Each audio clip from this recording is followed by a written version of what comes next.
Sound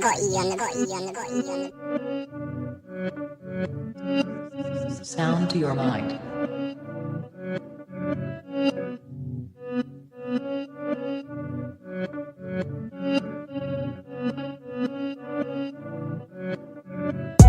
Breathe. I stay quiet as I light on my loud light. Breathe. I balance diet, I'm just trying to get my pounds right. Breathe. I stay quiet as I light on my loud light. Breathe. I balance diet, I'm just trying to get my pounds right. Shouts all on my team, I need more than a mattress support. In my dreams, could grab a few Z's like I'm falling asleep, but I don't wanna wake for the morning. Grief, breathe.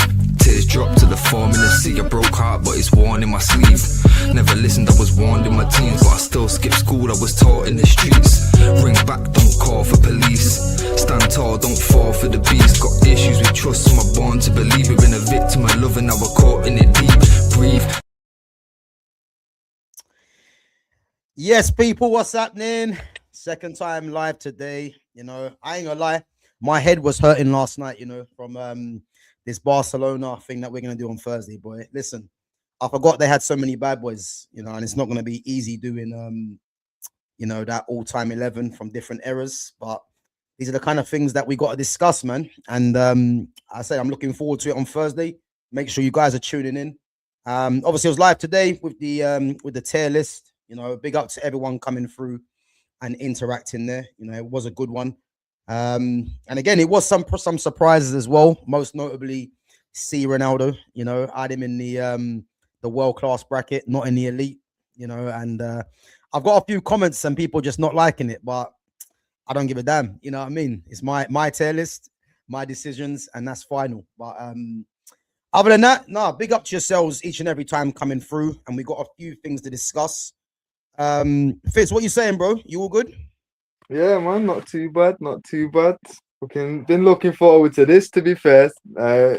Obviously, been doing a bit of prep and that. Just, I feel like a lot of the times, like when I'm talking about certain things, a lot of shit just it's not really sticking or registering the way I'd like it to. So putting a little bit of effort. So I've been looking forward to it since I thought about it. So. Yeah, man, can't wait to get into it, especially with Salah leaving as well. I want to hear what Jonas has got to say about that. Boy, I didn't think he would show up, man, after hearing that news, but he is here. What are you saying, Jay, man? You all good? Yeah, I'm good. I'm blessed. You all good, yeah? Hesitated on that. I'm good. No, good. I think I had to make sure my thing went on mute, bro. Bro, no. Hey, listen, no crying, though, yeah. Screen, hey, man. Listen, I can do what I want, bro. He's my legend. you got the Kleenex at the goal, yeah. I can do what I want, bro. He's my legend. Listen, we'll get into it anyway. Big up to Babs One Diva anyway. Each and every time says, "Big up, boys." Gav Fitz, Jonas, another banger. Andy Cole deserves his flowers. Listen, we will get into that talk a bit later because you know. It's a nice way to start off because obviously Mo Salah's announced that he's leaving. Obviously, Jonas being a Liverpool fan, you know, we want to get his take on it as well.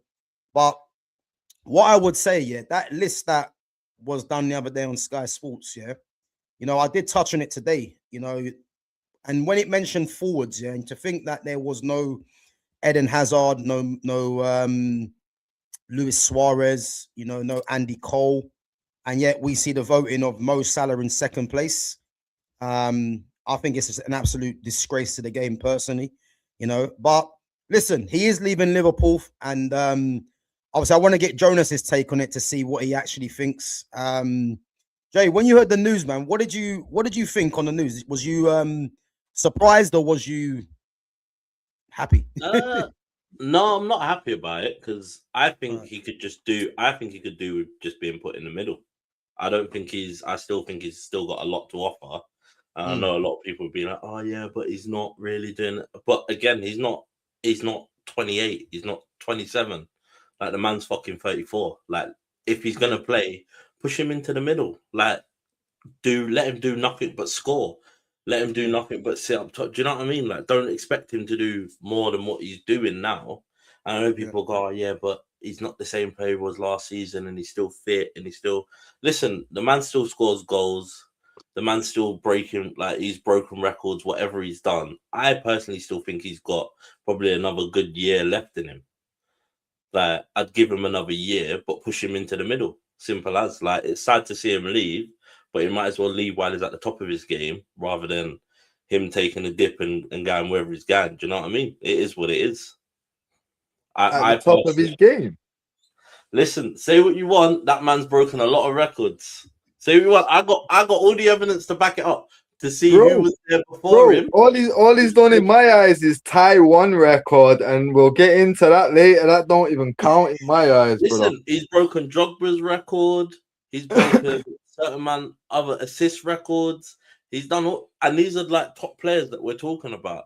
He might not be pretty to look on the eye, but he's banging in goals. I hear you. But there's one record that matters. He twisted up Lissandro Martinez when he made him look, gave him a no look, whatever he was doing. I don't know where he was going, but I mean, we want to talk about a player like Salah, but then everybody's rating Saka highly.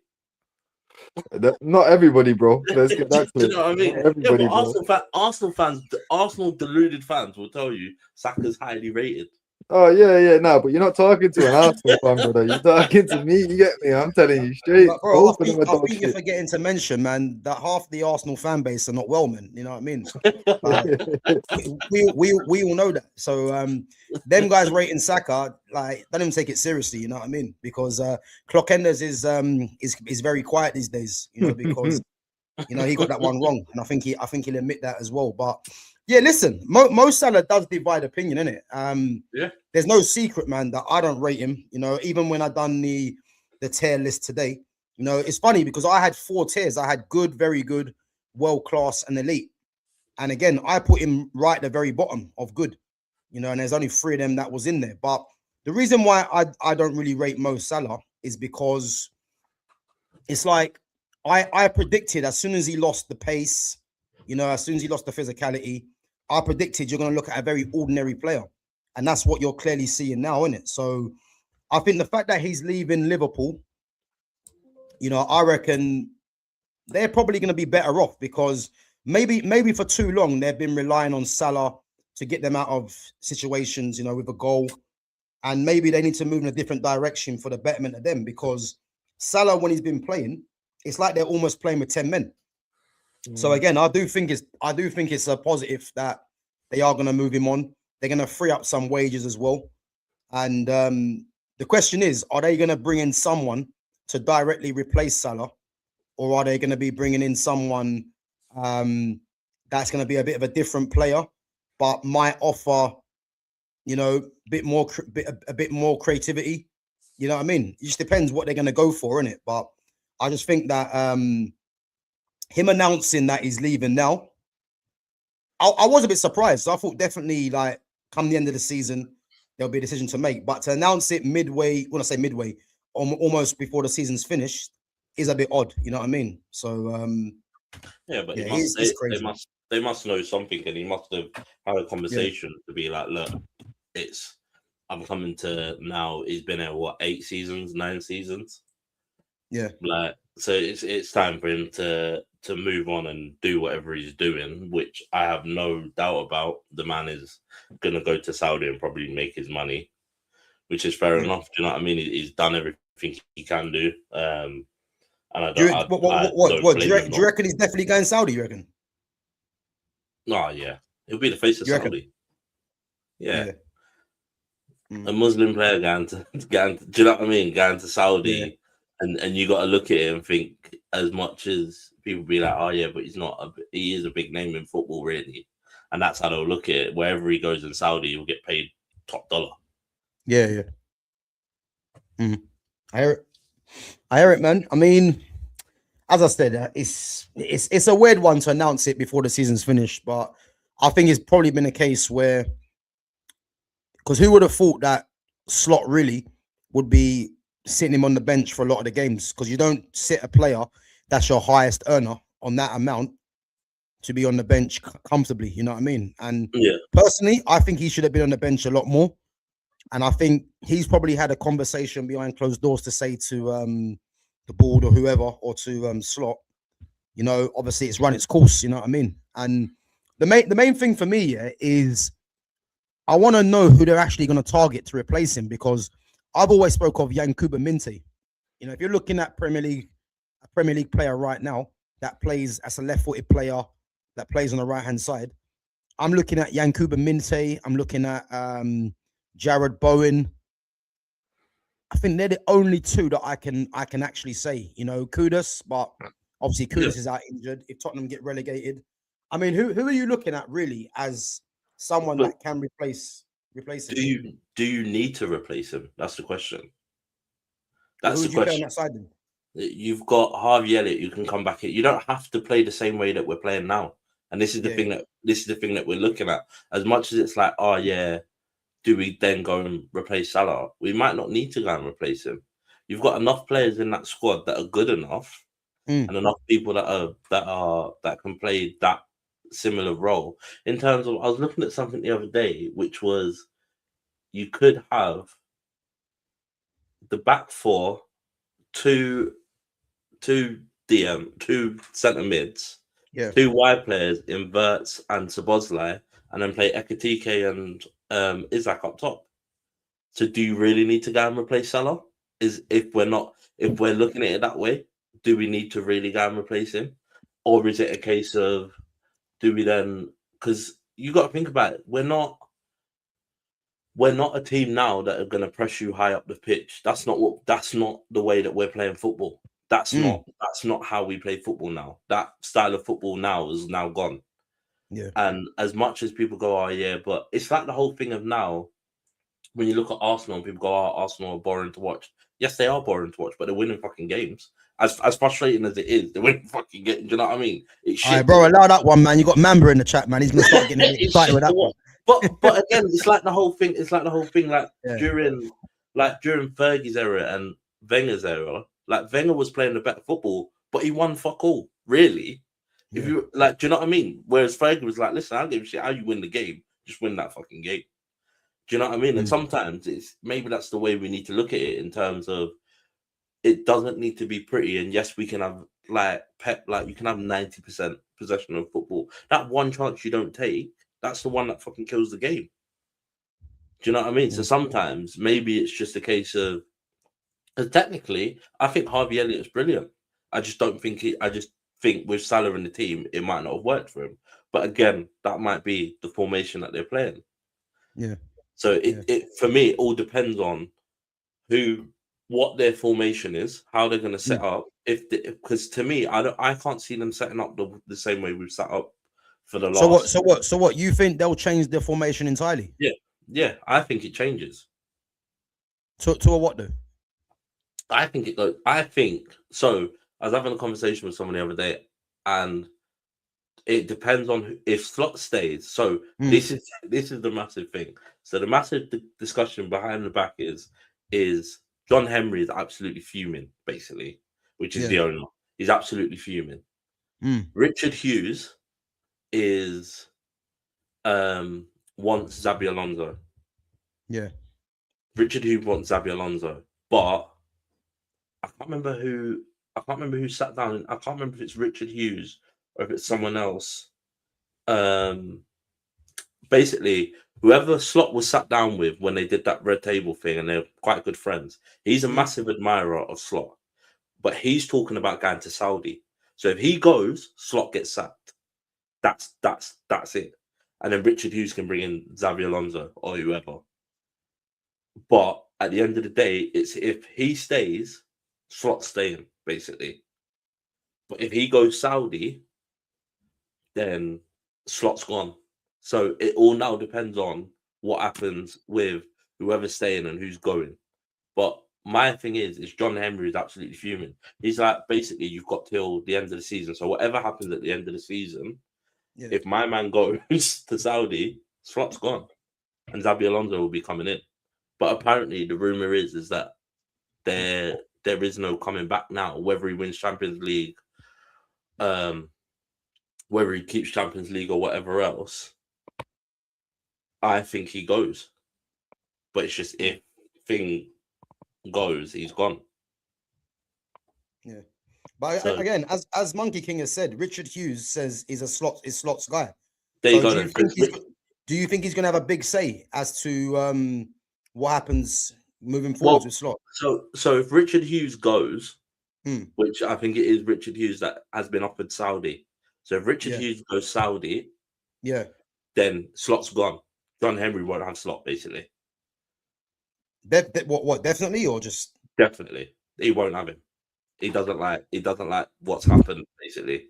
I think that's the end all be all. But if Richard Yeah. Hughes stays, then Slot stays because that's his guy, and he'll do whatever it is to support him. So it's- you're telling me there's actually a possibility that Slot stays at the end of the season, despite Yeah.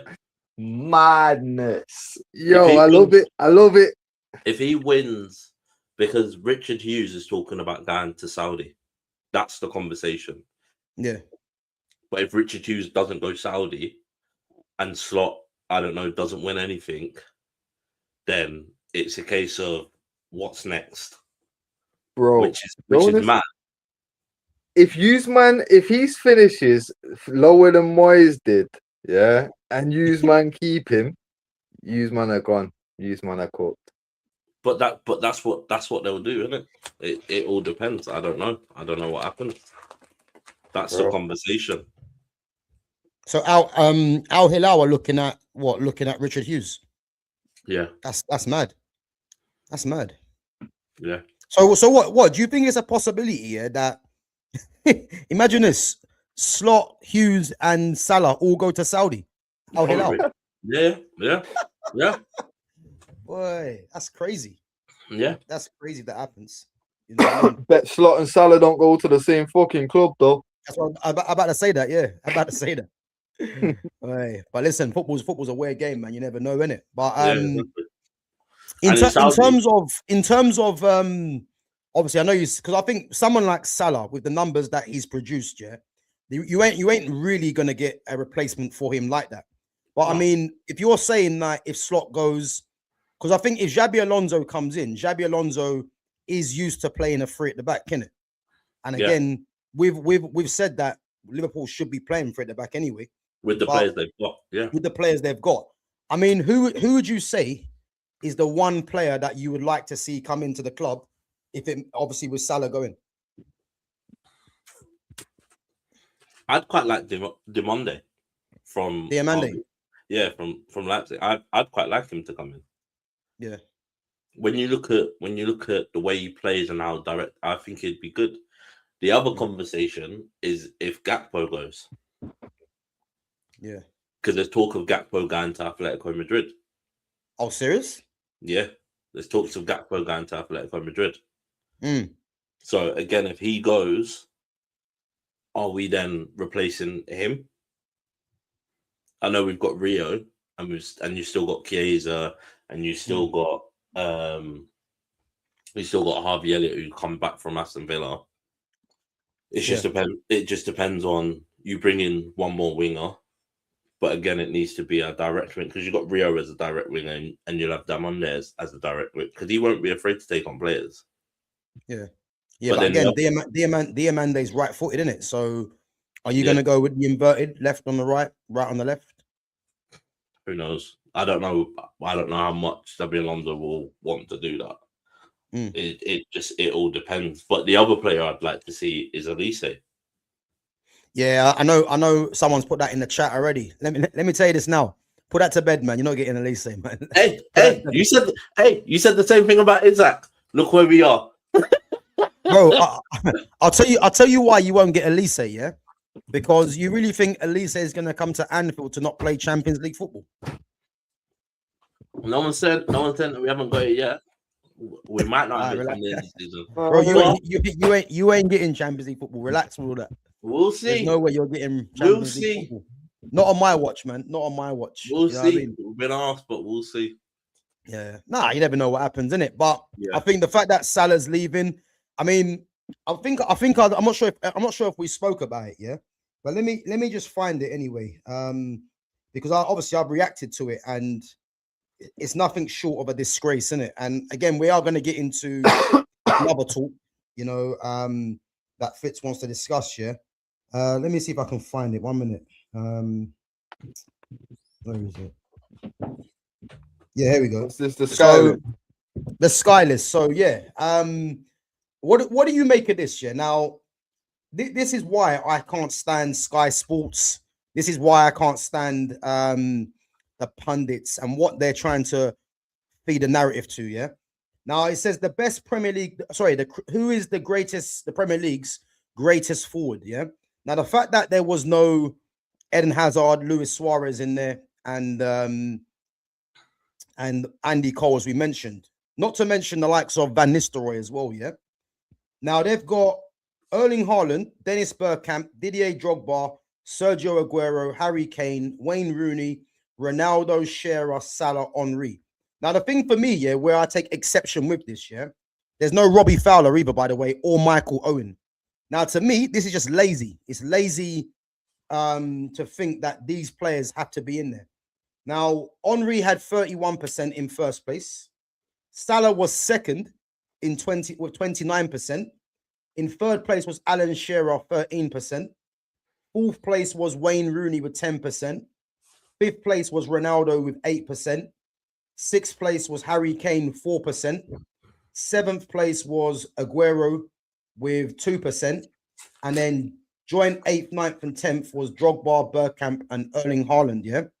Where do you sit with Mo Salah being second in that list? Because I have to be honest, yeah. When I see this, it's an absolute disgrace, man. And as I said, it's biased and it's lazy for me. But what do you think of Salah being only second to Henry? But my question is why is Mane not in there? Salah's in there. Why is Mane not in there? Yeah. Why is Mane not in the conversation? Do you know what I mean? Why is Mane not in the conversation? I agree. And as much as we say about there's only two brothers in there as well, man. So that should tell you everything. Do you know what I mean? Didier Drogba and Salah. Two African brothers in there. Didier Drogba and Salah. Like you got Henry. There's Drogba and Henry in it. Yeah. So, I don't mind Salah being second, but again, what years are we taking it from? This is my thing. If we're gonna do it, as much as we're doing, like, to me, I can't say, okay, fair enough. Salah should, I think Salah should be in there, yes. But again, what years are you taking it from? Because it's a different game. What they're doing, yeah, they're just again, yeah. The reason why I mentioned why I'm dissatisfied with this list, yeah, because all these players that are in that list, again, there's some great players that, don't get me wrong, but it's very much on bias. And this is why I'm trying to say to you, yeah, the fact that they've got Salah in there in second place, yeah. Obviously, you said you don't mind him being second. So you mean to tell me that Salah's the second best forward to play in the Premier League? It's impossible. He's not. and bro, I'm being serious. Yeah, he's nowhere near. But he's not even in the top 5 because he's not better than Eden Hazard, and Hazard's not on that list. And you mean to tell me he's only second to Henry based off of what? Because he gets numbers, bro. There's no Carlos Tevez on there either. Yeah, but we're saying numbers. I mean? We're saying numbers, but then, like, he can still twist a man up. He could still, do you know what I mean? He's still good at what he does. Even on the eye test, he's not second, bro. Come on. He fails the eye test. That's what I'm trying to tell you, man. I don't even know. There's no way he's still in that. How, like, he can twist a man up. Like, what does that even mean? Like, because I can get you plenty of players that can twist a man up. And the way he twists a man up is just not nice to watch anyway, really.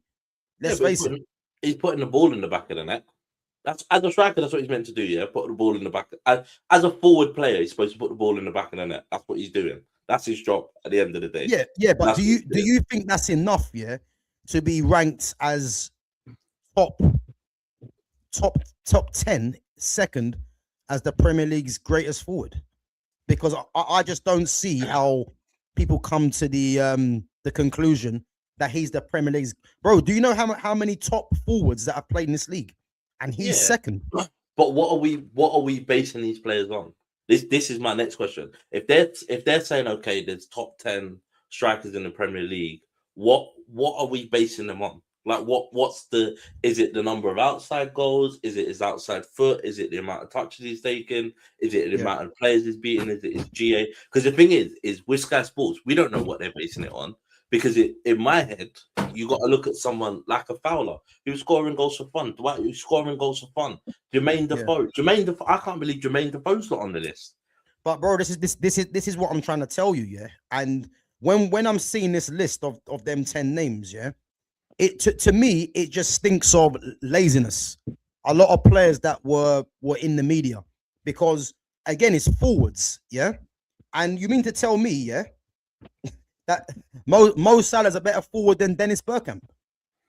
And this is why I asked the question, yeah. What is this actually being based on, in your opinion? I don't know. I couldn't tell you. You know what? What do you think? What do you think it's based on? I can tell you straight. I can tell you straight, yeah, because you know what? It was one of the things I wanted to touch on later, but we can get into it now. Cause do you want to pull up number 6, graphic number 6 for me, bro? 1 minute. Just Guys, so make sure you're flashing the lights as well, yeah. Everyone can see exactly what I am saying here, because the names that are on that list, yeah, if everyone can now see the names on that list, if you notice, it's pretty much all the same names, apart from you switch out Kevin Phillips for Bergkamp, Van Persie for fucking I'm not too sure off the top, you know what I mean? But you can kind of see it's essentially off the most goal involvements in a season. Yep. But Andy Cole's missing off that, and if you see him at the top there, 0 penalties, 0 free kicks, 34 goals, 13 assists. Shearer matched that with 10 penalties. Salah matched it with 9 penalties. You know what I mean? So when we're talking about best forward, as Jonas just said, forward's job is to what? Score goals. The proof is there who number 1 should be. Am I wrong? Bro, you're spot on. You're spot on. And again, look at the names on the list and whereabouts they are. Take off Cole. The top 3, Shearer, Henry, and Salah. Is that not the same top 3 as the Sky list? Bro, this is my point, yeah. And I'm glad you brought this up, yeah, because this just shows you exactly what we're talking about, yeah. Yeah, and you want to know one final kicker before I let you go. Bro, you see with Shearer matching Cole, he did it with 2 extra games. But I'd like to mention that Cole and Shearer both did theirs in 42 game seasons, but Cole only played in 40 games. Shearer played all 42 and took penalties to get it. Yeah? Don't tell me the fact that he matched exactly for assists and goals the following year. Don't tell me that wasn't scripted. Bro, let me just read out the list to you again, yeah, because you see things like this, yeah. This is what I enjoy, yeah, because I like to debunk the media narrative, yeah, and there's nothing short, yeah, of a disgrace why Andy Cole's name's missing. Now we can either point to the fact here that is it because of the comments from Glenn Hoddle in his four chances to score a goal, or should we just keep it real and just say a black man's missing from that list for what reason? Because that's what I'm looking at, because there's no reason, yeah, for Andy Cole's name to be missing when the all-time top goal scorer or most goal involvements in a season is Andy Cole. It is Andy Cole, and he's got no penalties, no free kicks, yeah? Bro, let's be clear, bro. My man's 5th in the all-time Premier League top goal scorers list still to this day with 1 penalty. If you take away penalties, he's 2nd. How's he not on that list? Well, bro, let's go through the list again, yeah? So Henry's on there, yeah? Salah's on there. Alan Shearer. Those 3, in actual fact, yeah, you know how lazy this is? Because the 3 names that I've read out from Sky Sports, yeah, have Henry on 31%, Salah on 29%, Shearer on 13%. How convenient is it, yeah, that the 3 names that have the most goal involvements, yeah, is in reverse order? Mm-hmm. Bro, can you see the pattern? Yeah. So Shearer, Salah, and Henry have got 47, yeah. in order, and then from the voting, they're in reverse order. Henry's first, Salah second, Shearer's third. But in this list, it's Shearer, Salah, Henry. But then yet there's one man that's missing from the top. I wonder why that is. No, trust me. But that's what I'm saying. This is why I put in a little bit of extra effort this week, because I feel like when I'm just reeling off numbers, I get lost when people are just spouting bare numbers in it. But seeing it in front of your face there, you can see exactly what it is. You can see that if we're talking out and out striker, he's had the best Premier League season, full stop. And you know what the piss take is?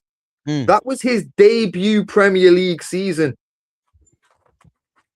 No one ever talks, when they talk about players that come and light up the league in the first season.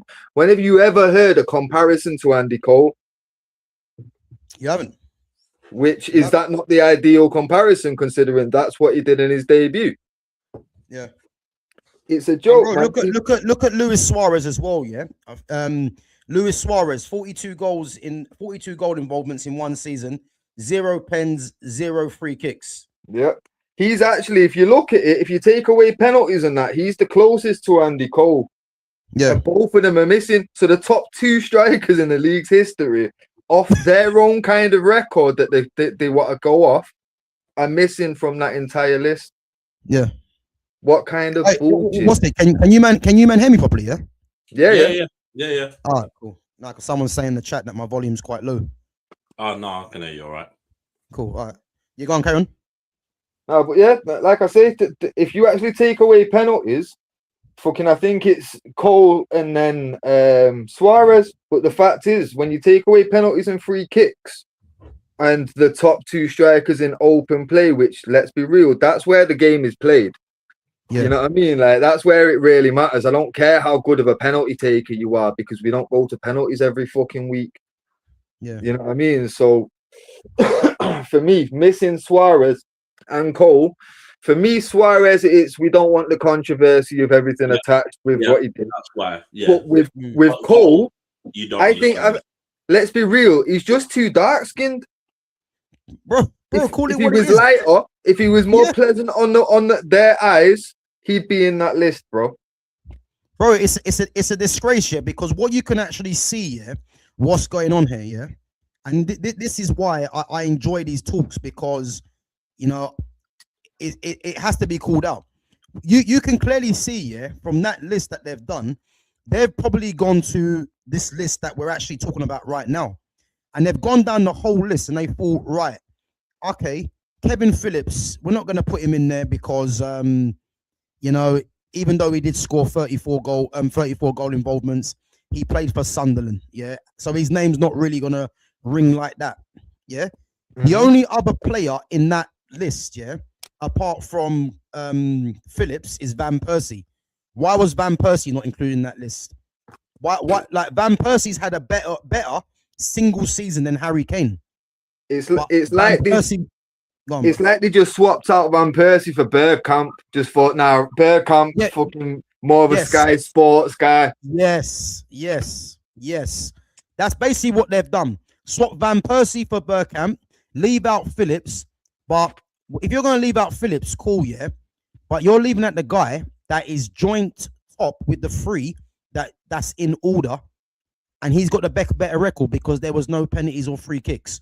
You cannot tell me, yeah. And Clockenders has said it straight. No, he hasn't. Sorry, he hasn't. My bad. He goes, Thierry is a black man. So is Andy Cole. That's why he went in there. Clockenders, listen. You come into the chat, man, with some mad stuff, and you've kind of redeemed yourself in the end, yeah. But one thing I'm not gonna do, yeah, is ignore the obvious. Let's just call it what it is, yeah. Andy Cole's not in this list because he's a black man. That is it. Because it doesn't make sense how Andy Cole has the most goal involvements in one season, but yet he's missing from the list. And there's no one that can tell you why he's not on the list. No one can tell you why he's not on there. Listen, it makes no sense, because this whole list... I don't know what he's done to somebody at Sky Sports, but somebody at Sky Sports eats that man, brother. That's what I'll tell you. I'll tell you what he's done, yeah? He's too real for mainstream. That's what it is. That's the thing. He's too real for mainstream. because that's an absolute disgrace, man. How can he be left off the list? How? Bro, it's a joke. It's a joke. But this is the thing, though. Like, his whole career has been plagued by bullshit. Because you know what? Yeah, this is probably the best time to move into it, if you want to. Anyway, do you want to move on to the criminally undercapped guys, or do you want to move straight into the Coley talk? Yeah, bro, we can, man. I'm just reading this message. My wife's boyfriend recommended your streams. Awesome stuff. Have a word, man. That's what I would say. You know what I mean? That's crazy. That's crazy. Listen, anyway, let's move on to let's move on to the next thing anyway. What we're gonna discuss, isn't it? But yeah, guys, that was interesting, man. Because as I said, the Sky Sports can try and run agendas and try and push narratives, yeah. But the facts are, when Andy Cole is not getting the flowers that he deserves, you have to ask yourself why that is, because there's a clear reason as to why he's been ignored. You know, the most goal involvements in his Premier League, he's at the top of it. If you're ruling out penalties and free kicks, and again, if he's on penalties, he passes that league, that total. But yet his name's missing from the greatest Premier League forwards. Ask yourself why that is. That's what I'm saying. But anyway, we're gonna move on, yeah, to our next section. So players who should have more caps. And you know what? Yeah, I've gone for. Let me go to my list, yeah, because I've got 4 players in there, and then obviously I'll let Fitz and Jonas say their ones as well. But I've gone for. Where is it? I've gone for 3 English players and an Italian player. Right. Now the 3 English players for me, one of them I spoke on before in Michael Carrick. You know, again, I'm not going to dwell too much on Michael Carrick, because for me, Michael Carrick should have had more caps, way more caps. But it was the whole trying to fit Gerrard and Lampard into one team, because those guys were either getting goals or action man midfielders, which meant that the likes of your actual true technician in Paul Scholes had to make do for left midfield. That's one of the most idiotic decisions I've ever seen. Your most talented player is doing up left midfield to play 2 guys that were just engines. You know what I mean? And again, that should tell you everything you need to know about English football back then. You know, Michael Carrick don't get picked. Scholes on the left midfield. Gerrard and Lampard fit them into the team. Yeah, madness. Another player, yeah, is Matt Le Tissier. Yeah, Matt Le Tissier, again, he's one of them guys, yeah, you just have to go and watch the Premier League years to see what a bad boy he was. No pace, no strength. The guy used to just walk around the pitch, but when he was on the ball, you just knew what time it was. You know what I mean? The guy was an absolute magician. And again, if Matt Le Tissier was playing in this era of football, he'll be getting criticized because he's not running around like some absolute clown. That's what football's become now. Just to clarify as well, Carrick only had 34 caps and Le Tissier had 8. Yep. 8. And bro, if you remember, yeah, Matt Le Tissier played for the England B team. That was actually a thing, B team, yeah. What did Le Tissier do in his debut for the B team? Anyone know? I don't remember, you know. No one knows? Let me see if someone in the chat gets it. Guys, let me know what Matt Le Tissier done in the B team for England when he made his debut. I'm going to say a hat-trick because that was right. It was a hat-trick. Yeah. It was a hat-trick. Yeah, it was a hat-trick. Yo, that's the type of player he was. Bro, he was a bad boy. But yet, it was all about Sheringham, you know, absolute disgrace. You know what I mean? Imagine a world where we had Le Tissier and Cole up front. Bro, never going to happen, man. Never going to happen, you know? Shane Matza, total. See you next Tuesday. Hey, listen, you got a lot of them in your team right now, Clock Enders. Trust me, man. You got a lot of them. What's this? At Gav goes in 2023. Cole accused football authorities, FIFA and UEFA, of sweeping racism under the carpet, and argued that not enough progress has been made over the past 30 years. And he's 100% right. Big up, Cole. This is why he's erased from history. Yep. Because he's talking the truth, unfortunately, for a lot of them. You know, let's move on. Next player, and big up to Monkey King. Robbie Fowler's in my list. Let me tell you this now, yeah. You see this Robbie Fowler, yeah. He's another player that I do not understand gets overlooked. Maybe because he was doing that celebration where he was snorting something. I don't know, yeah. But let me tell you this now, yeah. when England's best strikers are talked about, his name never gets mentioned. It doesn't make sense. I remember watching Robbie Fowler at Old Trafford against United, yeah. And when Liverpool were wearing that green and white kit, yeah. And Robbie Fowler was devastating. Packed out Schmeichel twice, yeah. And this guy's left foot, again, this guy to me weren't English. Like, you don't be that technical being English. It's impossible, yeah. And he's another one that got overlooked for the Sheringham and Sheringham. And what did Shearer and Sheringham as a strike force produce? Fuck all, yeah. And the likes of Fowler, Cole, these guys, Letitia, these guys couldn't get a sniff because of Shearer and Sheringham. Crazy. Absolutely crazy, man. Robbie Fowler, man. As I said, these guys, just go and watch clips, man, because I genuinely was, worried when United played Liverpool because Fowler was that good. That left foot was sweet, man. As I said, he won English to me, man. Anyway. And then the last player is an Italian, Paolo Di Canio. Bro, this one was on my list. This shocked the shit out of me. Bro, I think he got something like 2 caps or something. No. He didn't get a single cap. We didn't get a cap. He never got capped. He had Baggio and Del Piero ahead of him, and then man like Vieri and all that. Yeah. What I would say on that, yeah, and Inzaghi that was there, yeah. What I would say, that was probably due more to the level, yeah. But then again, like, you're looking at players of that ilk, man, that didn't get caps for their national team. But the thing with me, yeah, is that the Robbie Fowler one and the Matt Letitia one and the Carrick, just basing it on England, yeah. How them guys never got more caps is due to, as I said, how the English saw the football, how the English saw football, because all 3 of them players were all technical, but they were getting shunned for passion merchants players. That's it. Let's just call it what it was. Gerrard, Lampard, Shearer, Sheringham, all passion merchants at the expense of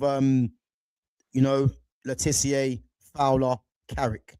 And you wonder why England ain't won nothing major. It's not really a surprise, is it? So those are my 4. Big up to Charlie FNYT. Big up yourself, man.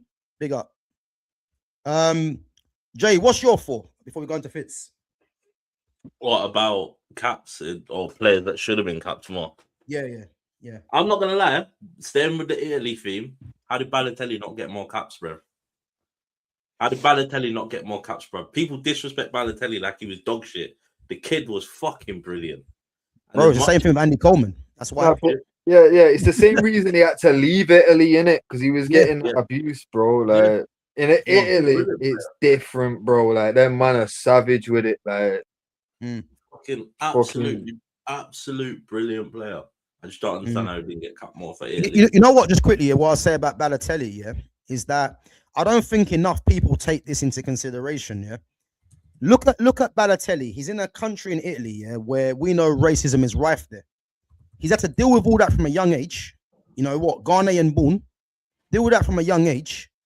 Then he had to leave the country because the racism was just too much. Yeah, and not bearing in mind, yeah, he's coming to a different country in England where, I couldn't imagine many players leaving one country that he's suffering racism from to come to another country where he's got to settle, in an area he's not familiar with, and then you get the media that want to jump onto his back. And not to mention, this guy went and played for Italy in the Euros. And if you remember, he was in the Euros team of the tournament. I think he actually got joint top scorer as well. And I think he took them all the way, I believe, to the semi-final, I think it might have been. I don't think there's much respect on his name, not to mention the part he played in helping Man City win their first ever Premier League title. Go and watch the goal for Aguero.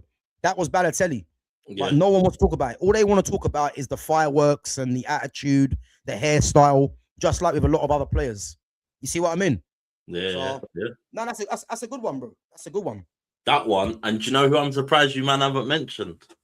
Who's that? Do you know who I'm surprised you man haven't mentioned? Your centre back, that got the most goals in one season. Has never been capped. I've got him on my list, bro. I was letting you man go. Never been capped. Never got capped, bro. I'm off. Bro, no. One sec, because I've even got a little bit about this, bro. What do you know about how did Steve Bruce not get capped when Keown was Des Walker, bro?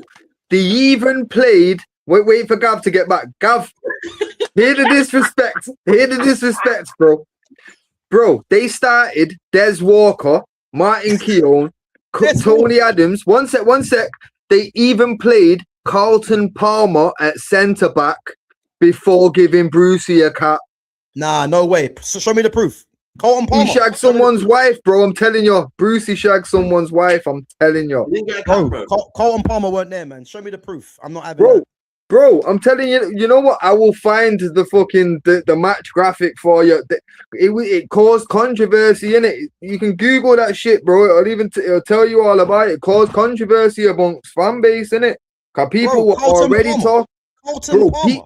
Bro, people were already talking that Brucey should be getting capped, and he should be getting called up. And they chose to put Carlton Palmer at centre back, and it caused an outrage. Carlton Palmer, you know. Just because we was little when it happened doesn't mean it wasn't big talk, bro. Just go back and check it. It's there, bro. I'm telling you. Mad. Brucey, doner kebab, cheesy chips. Well, you know. Bro, everyone laughs because they see Steve Bruce now, and they just think, how was that guy serious? But, bro, in the day. Listen, I remember Brucey, man. Trust me. Bro, I'm telling you. Yeah. Telling you, bro. But yeah, the fact that Paddy was getting capped and Brucey got none whatsoever was a piss take. Bro, listen, I'm still in shock here that a centre back scored 19 goals in one season. That is crazy, man. Lethal. Not even VVD can do that. You know what I mean? I'll give you two other names that have never been capped as well. Go on. Paulo Di Canio. Yeah. And Arteta. Yeah, Arteta. Yeah. Hold on. And I see that. Cudicini. Yeah, Cudicini. Yeah. Never been capped. Yeah, but bro, they had Buffon. Why they going to cap Cudicini? For what reason? Bro, they had now, Buffon, you know what? Francesco Toldo. You know what I mean? Know what though? Yo, Jonas, man, I'm disappointed. I've got two man down here for you, just for you. Marcus Babbel. Nah, man, Fabinho. Nah, he was capped. Yeah, that's mad. Fabinho got 30 caps. That's mad. Yeah, and 2 right as well. What do you mean 2 right, brother? What? You think Fabinho was that sort of level? Nah, come on, man. Fabinho was that guy, bro. Nah, you can't better than Casemiro. I believe considering fucking Carrick and Fabinho both got 30 odd caps, is it not fair to say that they're both outrageous? I disagree. I'll tell you why I disagree. The level of Brazil in comparison to but England. we're talking midfield, bro. The level in Brazil has never always. Give me the midfielders then. Give me the midfielders. Brazil midfielders. Right. So Casemiro, Fernandinho, and Fred were getting capped ahead of him. Brother, I'm fine with that. You're playing game. He's playing game. I'm fine with that. He's playing game. One sec. This one you've got to agree with, and I've got a little something to spin off after it. Steve McManaman only got 37 caps and was a 2-time Champions League winner. Yeah. Bro, who was the wingers ahead of Steve McManaman though? Only Beckham and Anderton. And when Hoddle was in charge, bro, check this one. Hoddle was the reason why he didn't get games, because Hoddle went to a 3-5-2 and decided to play Graham Lasso there instead. Yeah. I remember right? that. And one sec. You know what else? When you actually search out people that should have got more caps, one of the names that comes up in articles all the time is Glenn Hoddle himself. 53 caps, Check this one. Have you seen the Platini quote on fucking Glenn Hoddle? Didn't he say he's one of the best midfielders or something like that?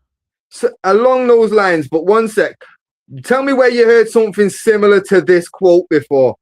If Hoddle had been born French, he would have played 150 times for his country. Did I not say if Andy Cole was born French, Spanish, fucking Brazilian, whatever? Bro, exactly the same sentiment was said about Glenn Hoddle, and then Glenn Hoddle went and did the same fucking thing to Andy Cole. Oh, yeah.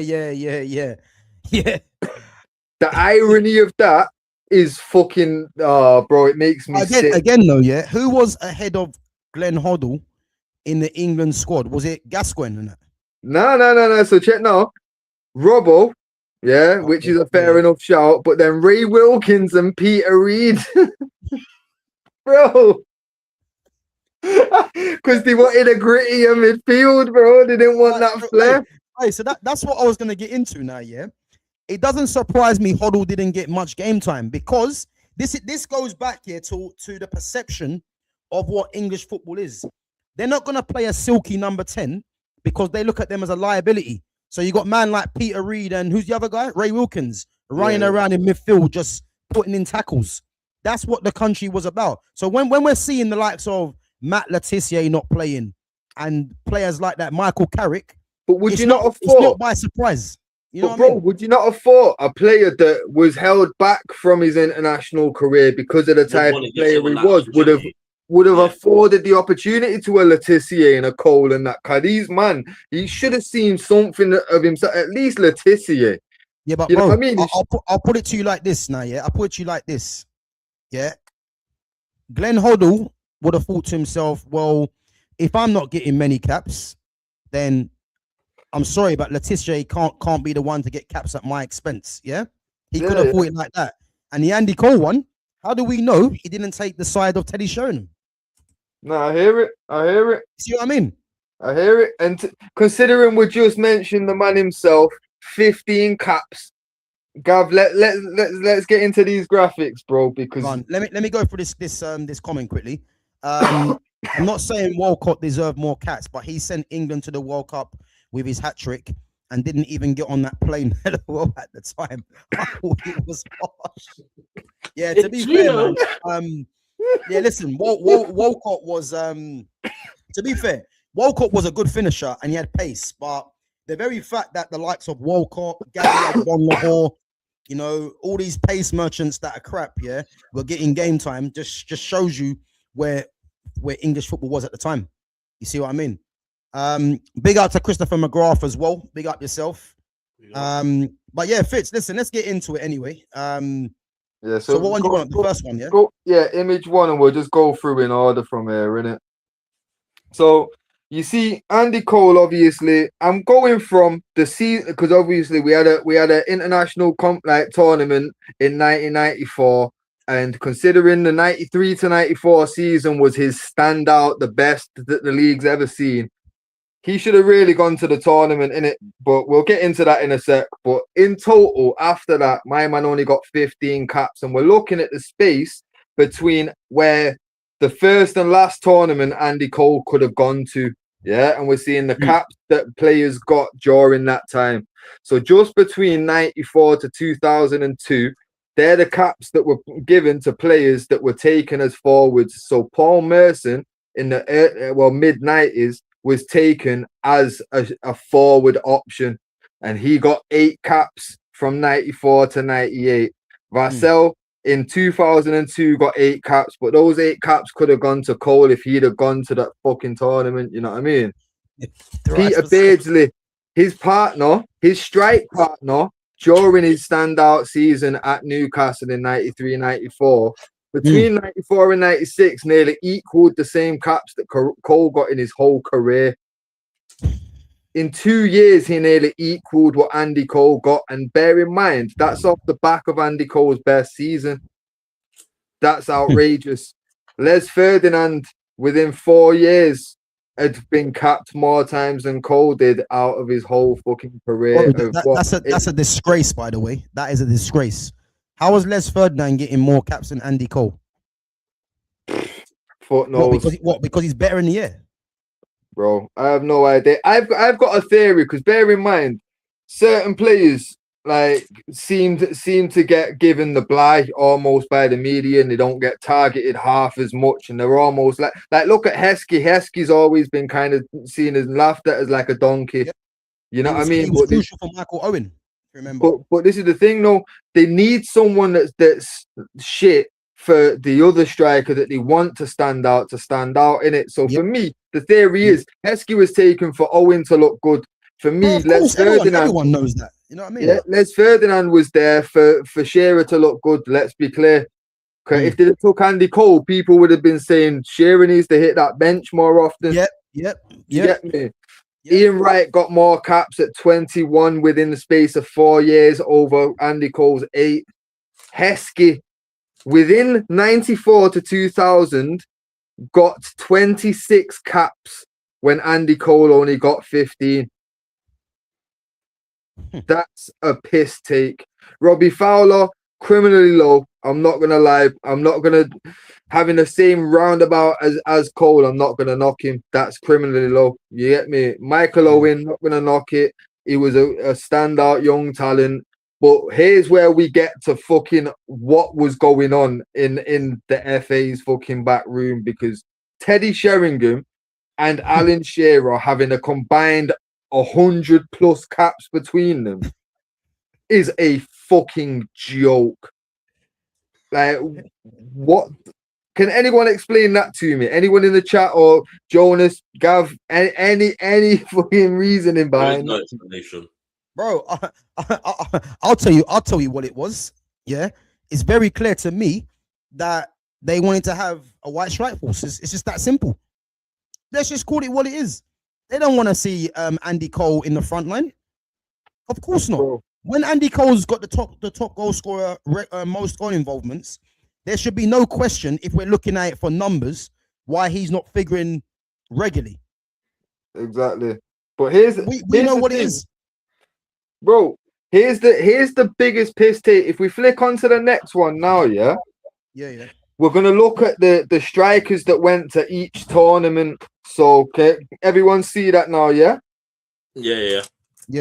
Right. So you see in '94 we took Shearer, Ferdinand, Wright, Beardsley. So I'm judging off the season before that tournament. Yeah, because that tournament's gonna come in the summer. So the season that's just wrapped up, they're the numbers each player got. Yeah. So Shearer with 31 goals, 4 assists. Obviously Cole with 34 and 13. Everybody else was much lower than Cole. Yeah. No reason why he wasn't at that World Cup. Why wasn't a 22-year-old Cole in the form of his life at that World Cup? Look at the next one, the Euros '96. I've not even put stats. Before you actually go on to that, quickly. Go on. So we all know, the kind of era that was as well, it was about goals, isn't it? Yep. So again, because the way that I see this is that they were desperate to make Alan Shearer the golden boy. Yeah. So if we're basing it off just pure numbers, you've got Andy Cole that hit more goals and assists than Shearer, and he's the only one that didn't go, but Shearer was a number 9. Why is that? Yep. And you look at Ferdinand and Wright and Beardsley that season, nowhere near the numbers. Ferdinand specifically, I don't know, like he had photos on someone that I don't know what was going on, because he went to far too many tournaments for his level. And look, we'll get there in a minute, in fact, but look, so 96 Euros, yeah. I want to get past this one because I want to get to this next one for the stats. It's a piss take. So 96 Euros, I've not even put goals and assists in there because Andy Cole won the double. Fuck everything else. He won the domestic double, which wasn't a regular. He still didn't go. Still didn't go to the Euros. Yeah. So now let's skip straight to the 98 World Cup. Ferdinand, 5 goals, 4 assists when Cole scored 23 goals and 1 assist. Why was Ferdinand on that fucking plane Not it was probably a ferry for France, wasn't it? But why was he there, bro? Furthermore, why did they take Paul Merson as a forward with 16 goals and 2 assists? Bro, let me stop you there quickly, yeah? Hey, Coley, man, if you're watching this, yeah, we got your back, man. Because this is disgraceful. I'm telling you, bro. Someone's got to give the man his flowers, bro. Can nobody else out there is doing it. Bro, people don't wanna have these conversations because you know the poll that I done the other day, yeah? Yeah. And this is exactly what I'm talking about. Let me check it now, yeah, to see what the because I done this poll on purpose, by the way, because I knew exactly what was gonna happen. And this is part of the problem, yeah. People do not do their sort of research, they just go with what the generals say, yeah. So I said, yeah, so far it's got 38 votes, yeah. I said, who was the best striker out of these 4? Rank them in order, yeah. In last place is Christian Vieri. Again, I'm not really surprised because I think a lot of fans are unfamiliar with Christian Vieri, yeah. Who do you think they've got in first place? It's going to be either Batistuta or Coley now after how much I've been on about it. Bro, 38 votes. Alan Shearer's top 50%. Yeah, of course he is. Batistuta and Cole are tied at 21%. They're both better than Alan Shearer. They're both better than Alan Shearer. Bro, Shearer's top on 50%. What? Fuck. That's what I'm trying to tell you, bro. Like this is what you're up against, yeah? Because the only people that are rating Shearer is because Shearer's name is relevant. And again, they're gonna point to the fact that Shearer's the record goal scorer in the Premier League on 260. So in people's eyes, they don't really care about what records Andy Cole has. Yeah. You see what I mean? This is what you're up against. But this is the thing. Okay, like look, like for example, like looking at the 2,000 euros, yeah. Andy Cole wasn't like he'd not scored more than fucking Shearer that year, and obviously Kevin Phillips had a standout year, but he'd scored more than Fowler, Owen, and Heskey. And that year he'd won the Premier League and what is considered now the Club World Cup, the Intercontinental Cup. Yeah, so he'd won all that and then still had a good season. And look at 2002, bro. Cole had 18 goals, 16 assists. Owen had 28 and 4. But look at everybody else, bro. Sheringham, Fowler, Heskey, Vassell. Sorry, bro. Sorry. Say that again. Sorry, I missed that one. Sorry. Look at the 2002 World Cup goals now, yeah? Like, obviously, take Owen out because he had a standout year in 2002. Look at Sheringham, Fowler, Heskey, and Vassell, and then look at Cole. Why, as a forward, why could him not go into that World Cup? Essentially, that's why his last game was 2001 for England, because he didn't get called up when he should have. So he'd retired after that. But tell me a reason why he didn't go to one of those 5 major tournaments there, considering everything. Well, bro, I can tell you this easily, yeah. If you look at all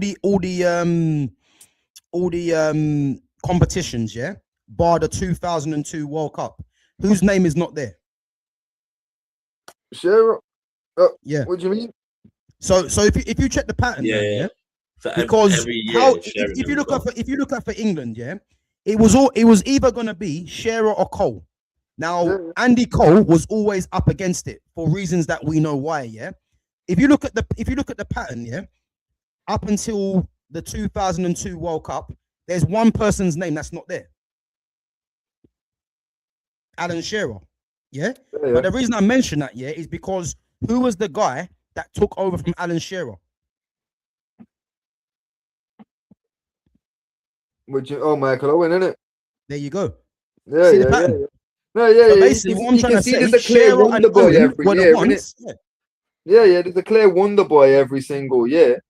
Yeah. And you can see we'd rather take weaker strikers and weaker options to mask the fact that our star boy is not our actual star boy. Yeah. It's infuriating to see, bro. Because looking at that, like considering people talk about our golden generation, we didn't even start our best striker.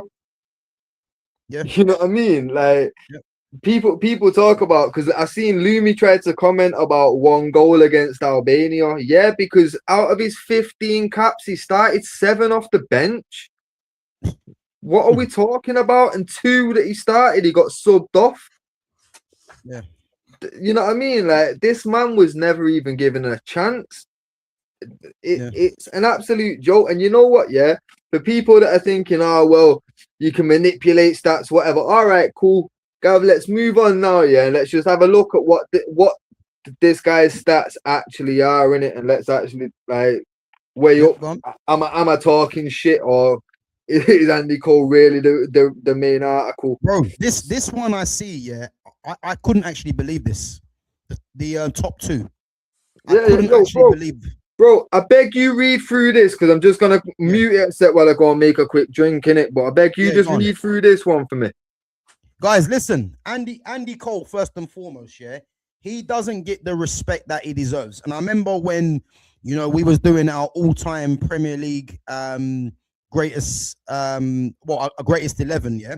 And even when Fitz mentioned Andy Cole, yeah, even myself, and bearing in mind, yeah, Andy Cole was my idol growing up watching Manchester United, yeah. And even myself forgot how good Andy Cole was. Yeah, and that's because of the media narrative that was driven against Andy Cole. You know, Glenn Hoddle famously said Andy Cole needs 4 chances to score 1 goal, which in actual fact is an absolute lie. Yeah, look at Andy Cole's record. Yeah, 187 Premier League goals, 1 penalty. Bro, 1 penalty and 187 Premier League goals. Do you know how mad that is?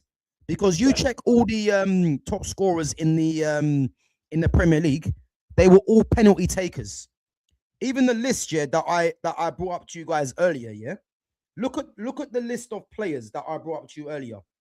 Thierry Henry was the penalty taker for Arsenal. Salah, penalty taker for Liverpool. Alan Shearer, penalty taker for Newcastle. Ronaldo, penalty taker for United. Rooney was a penalty taker until Ronaldo became it. Harry Kane, penalty taker.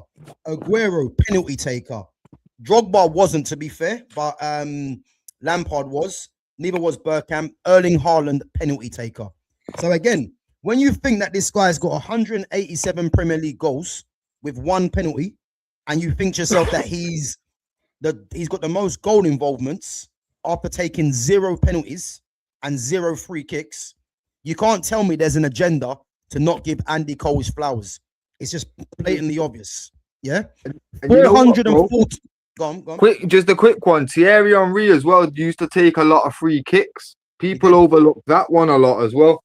Ronaldo did as well in that list we're still talking about.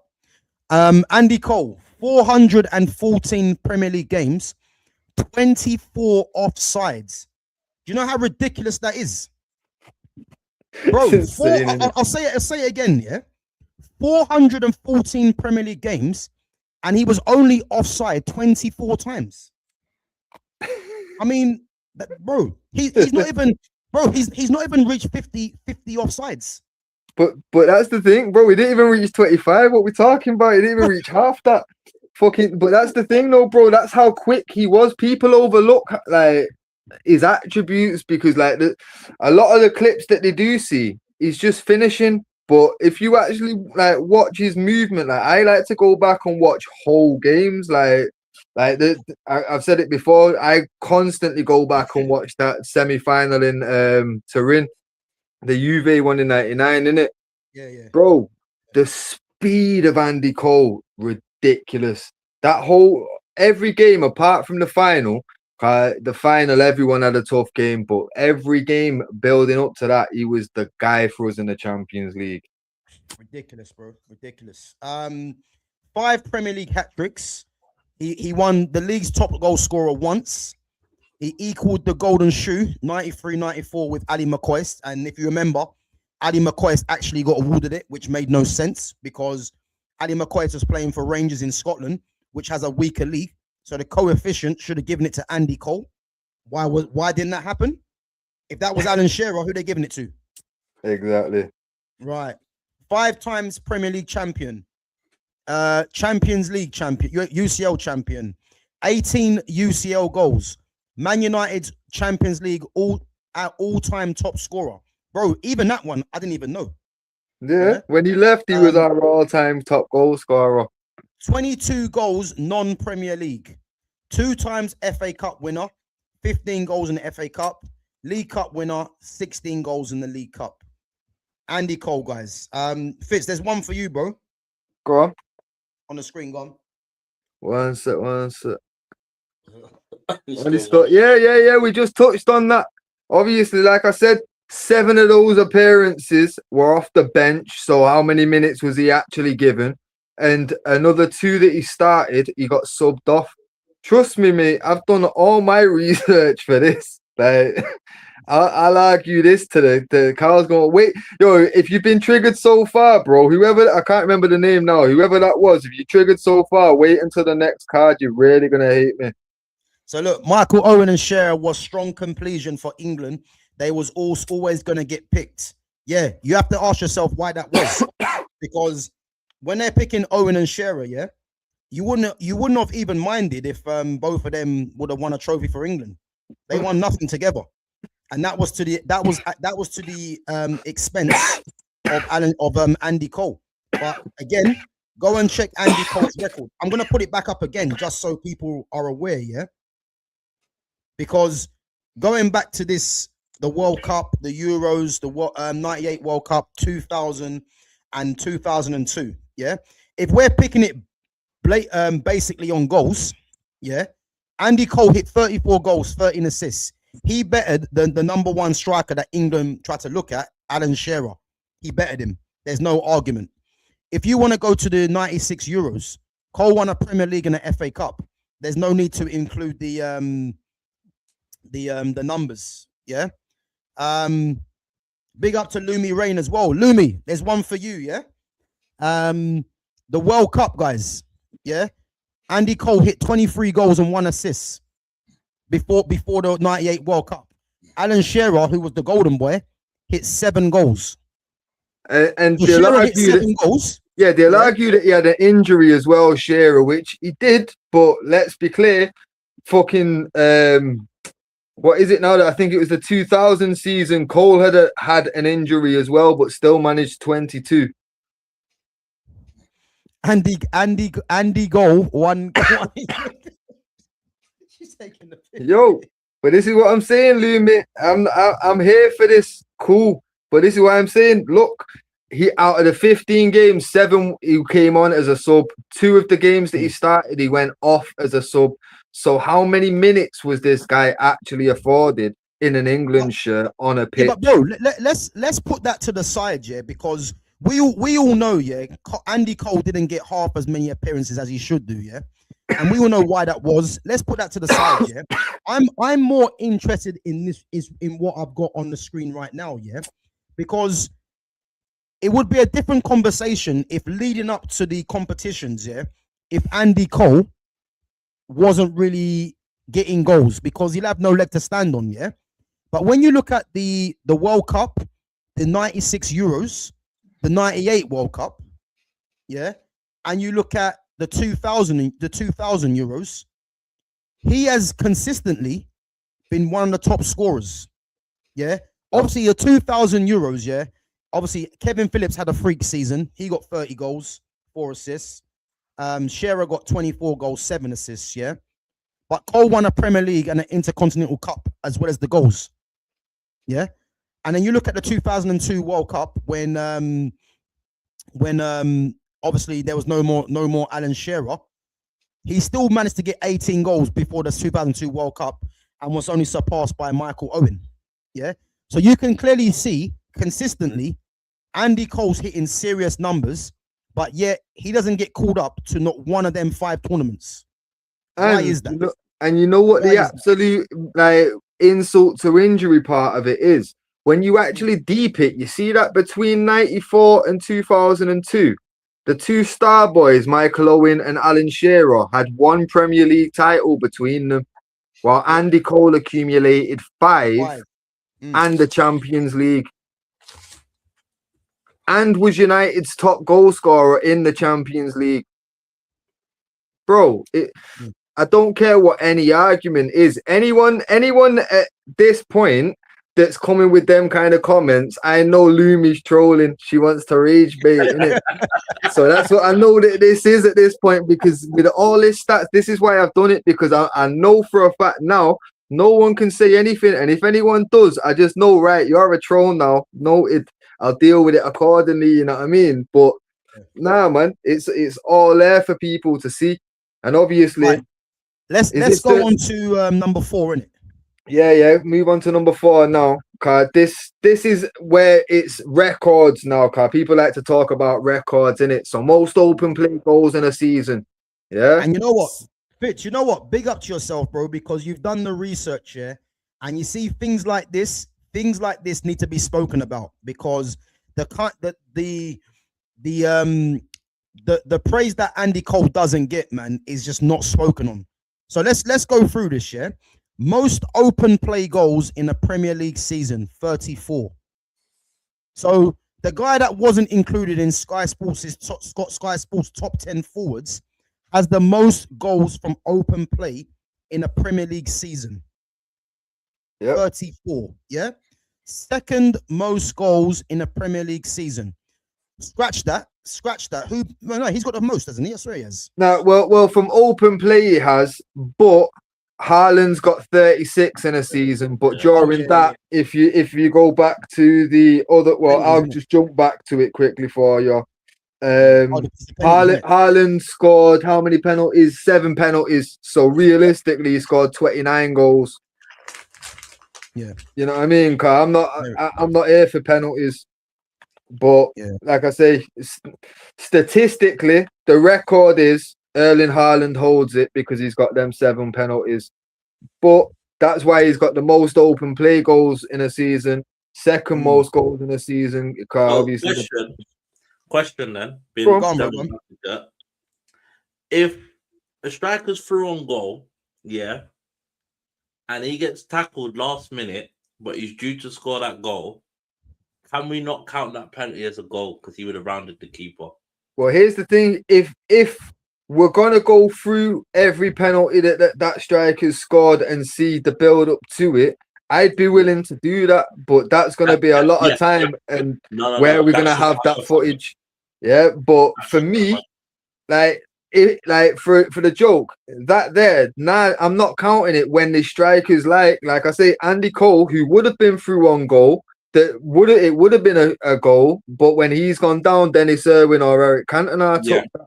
Yeah, you know what I mean. So now I'm not really willing to, because the reason Cole's even said the reason why he never took penalties and never wanted to take penalties was because he always felt that if you can't do it in open play, you're not good enough. That's your job as a striker, to score in it. So if you can't do it in open play, then why are you a striker? Which is fair enough, because look at Dennis Irwin's penalty record. He didn't need to be a striker to score penalties. You know what I mean? So I'm going more with Cole's mentality, because I actually do respect the thought process for a striker to say, nah, no shortcuts whatsoever, and still have the records that he's got. Because look, without penalties, look at the rest of it. Look at joint most goal contributions, and obviously we talked about the penalties already. Joint most goals in a Premier League game, which means he was the first of 5, because that's further down the list, but we'll jump to that now. First person ever to score 5 goals in a Premier League game, and technically it was 1/2 because he came on for the second. That was against Ipswich Town as well. Yeah, in the Prem, 9-0 in the end, because Andy Cole bagged 5.5. So this is and was the first to do it, and still to this day, no striker, no player that's ever played in the Prem has ever scored more in a game. You know what I mean? People can match it, but no one's ever passed it. This is the thing with a lot of his shit. People can match his record, or if they break it, there's an asterisk. Like I say, we'll carry on. Where are we up to? Joint most goals in a Premier League game, innit? Go on, Gav. Go for the next one. Big up to Gamer, man. Big up yourself. So yeah, let's go through it. So joint most goal contributions in the Premier League season, 47, which was 34 goals, 13 assists. Salah matched the record with 9 penalties, plus Shearer matched it with 10 penalties. And guys, just to reiterate, yeah, Andy Cole was had the most goal involvements in one season with 0 free kicks, 0 penalties. Yeah, just want to reiterate that because people need to realize what level of striker Andy Cole was, because the media will have you believe that he's just some waste man out there. And again, the records are there. Joint most goals in the Premier League season, first top scorer and top assist in the Premier League season, fastest to 50 Premier League goals from open play, second fastest to 50 Premier League goals. Haaland holds the records, but included in that is 11 penalties. First to score 5 goals in a game, technically one half of a game, which again we just mentioned was against Ipswich Town. Most matches scored in a season, 26. Second all-time Premier League top scorer without penalties. 5th all-time Premier League top scorer. And guys, I asked you the question again, yeah? When Sky Sports are doing this nonsense, yeah, about the top 10 forwards to play in the league, when we're telling you that that Andy Cole holds the joint record for the most goals in a season, but he done it for the most goal contributions in a season, but he done it with 0 penalties, you have to ask yourself the question, why is Andy Cole's name being ignored from this conversation? That's all I want to know, because we know that I know the reason. We all know the reason, but you have to ask yourself, why is it he's been ignored? You know, because looking at these records right now, you know, I'm pretty sure there's a lot of people that are not aware of these records. And as Gamer has said, because he's black, there we go. Just call it what it is. Let's not 100%. sugarcoat it. Let's not sugarcoat it. Thank God his name. Thank God his name's not called Ray Kwan or something like that. You know what I mean? Because it would have been erased from memory. Because the thing is, yo, bro, have you, like, considering he was the first player to be the top goal scorer and the top assists in the same season, like, you would have thought that that's a stat that constantly get passed through season to season. You get me? Like, yeah, no word of it. Like, you've got to search these stats out to find out. Like, it's insane. Like, for the joke, I remember Googling to prove a point about who's got the most goal involvements in a season, yeah. And it used to come up before Salah did it. It used to come up just Alan Shearer, and then I've had to fucking go in deeper and search it out where I can fucking prove. And I'm like, look, and bro, we did it in 2 less games. So why is Google trying to say it's Shearer and not Andy Cole? Like, bro, we know why, innit? You know what I mean? It's not gonna surprise me. You know what I mean? Because I've seen this pattern for all too long, innit? But listen, we're gonna move on to the next page. Yeah. Now, but before we do though, Gav, I just want to establish something. Like, so Jonas, can we all agree here? Because I know Gav agrees on this, that like the Balon d'Or is essentially it's a popularity contest, and it's very much dependent on what happens international football wise. Correct. Yeah. Right. And GA as well. Yeah. No, it don't matter about that. It matters what happens on your international, because there was one season where Salah should have won it and he didn't win it, and Modric won it because they got to a cup final. Bro, you're missing. Yeah, but you're missing it as well, though. Yeah, have a look what else Modric won in that season. Yeah, but Salah was brilliant. This is what I mean. But the international. But wait. Yeah, if you're saying that Croatia got to the final, yeah, Real Madrid also won the Champions League.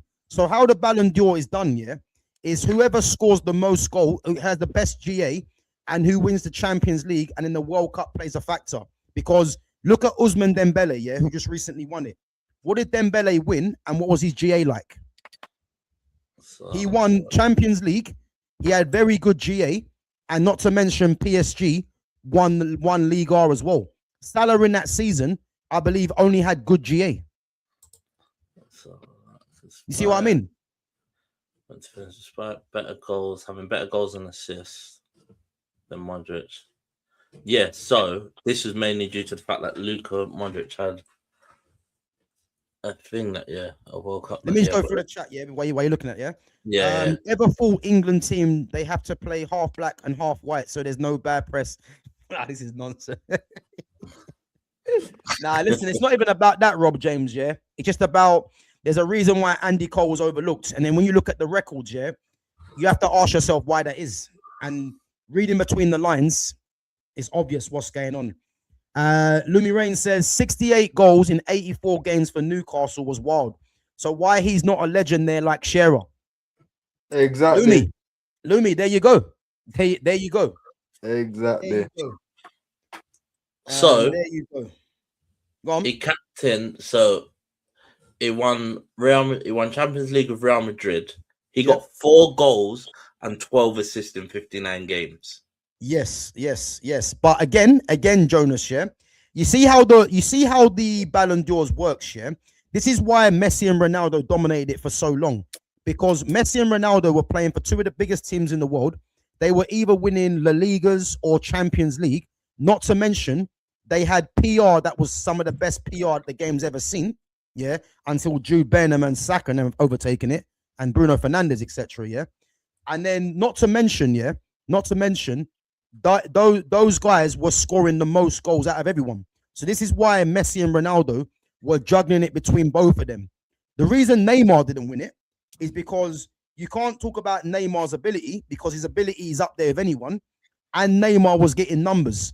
But the problem is Neymar wasn't getting the numbers like Messi and Ronaldo, and the PR that Messi and Ronaldo had in comparison to Neymar wasn't there. And all you need to know from that is look at how Neymar is viewed in this country. There's a reason for all this, yeah. And this is why I'm mentioning the reason Modric got it, yeah, is because, and I'm happy Modric got it, because it means that they were going away from someone getting it because of GA. But Modric won Champions League, took his team to a final, is a top player, which is why he got it. And if Salah would have got given the Balon d'Or, it would have been a disgrace to football, because the Balon d'Or is meant to be based on the absolute best player.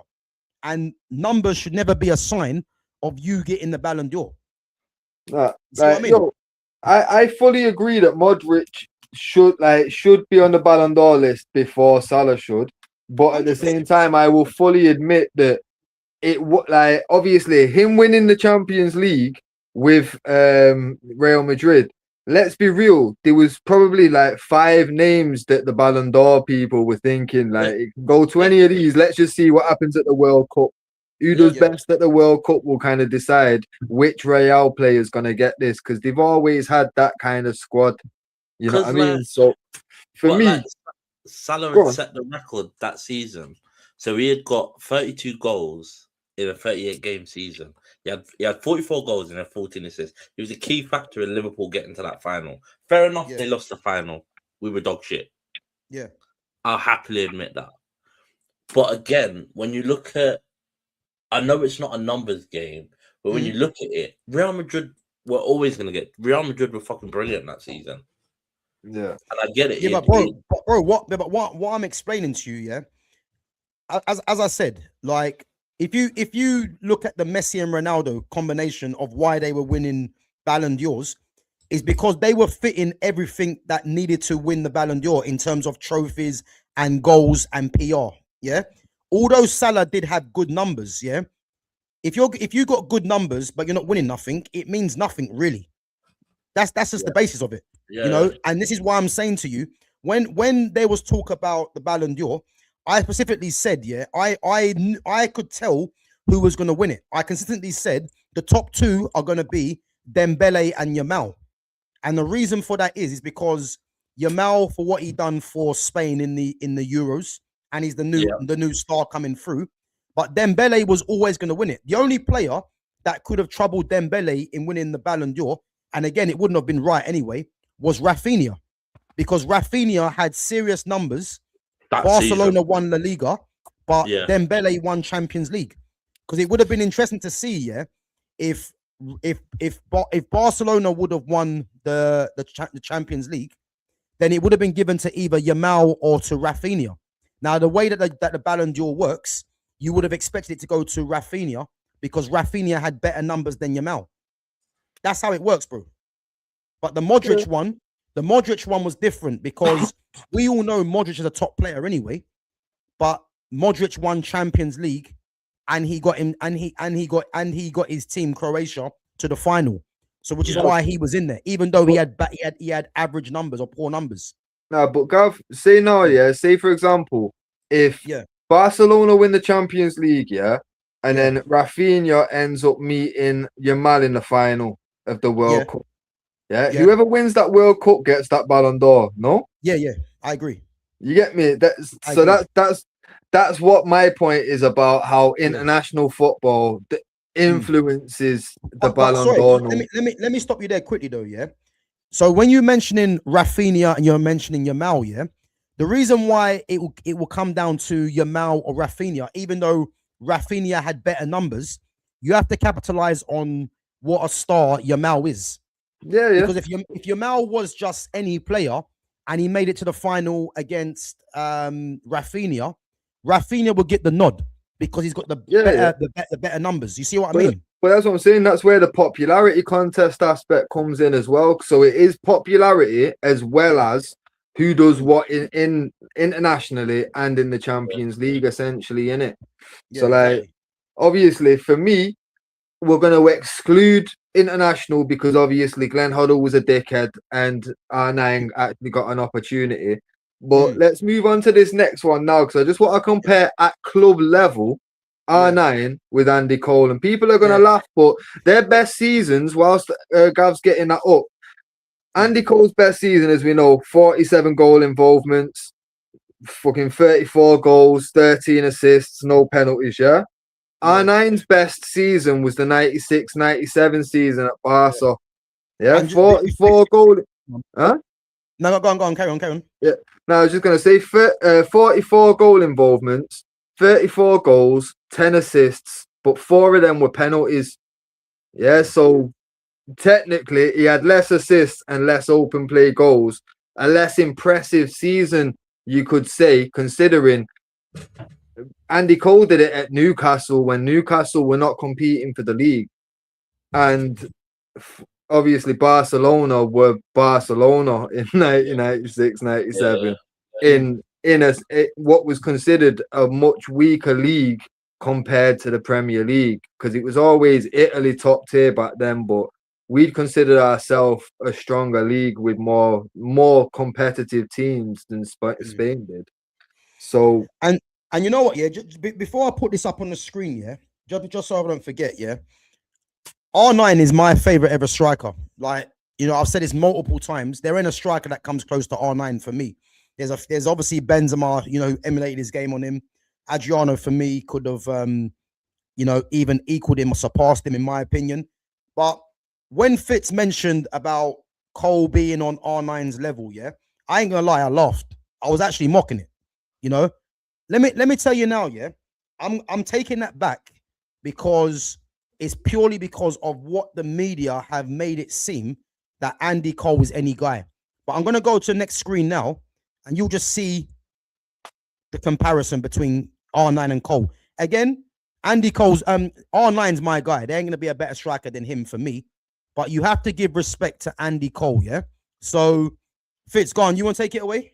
Yeah, so I'll tell you what, you do R9 side, so we'll go 1 for 1. And I'll do Cole, you do R9, Cool. All right. So R9, 384 league appearances for Brazil, Holland, Spain, and Italy. Yeah. Cole had 481 league appearances in all English leagues. Yeah. So R9 had 344 league goal involvements. Cole had 315 league goal involvements. 280 league. Go on. No, I was just gonna say, so there's not too much between them already. You know what I mean? Like, but go on. Yeah. R9, 280 league goals. Cole, 212 league goals total. Yeah. So R9 basically had 250 league goals from open play. Yeah, Cole obviously only take 1 off his, so 211 in open play. Yeah. And then the Golden Shoe, which is the top goal scorer around Europe. Yeah. Oh, no, around the world, should I say. And then R9 won it in 96, 97 with 34.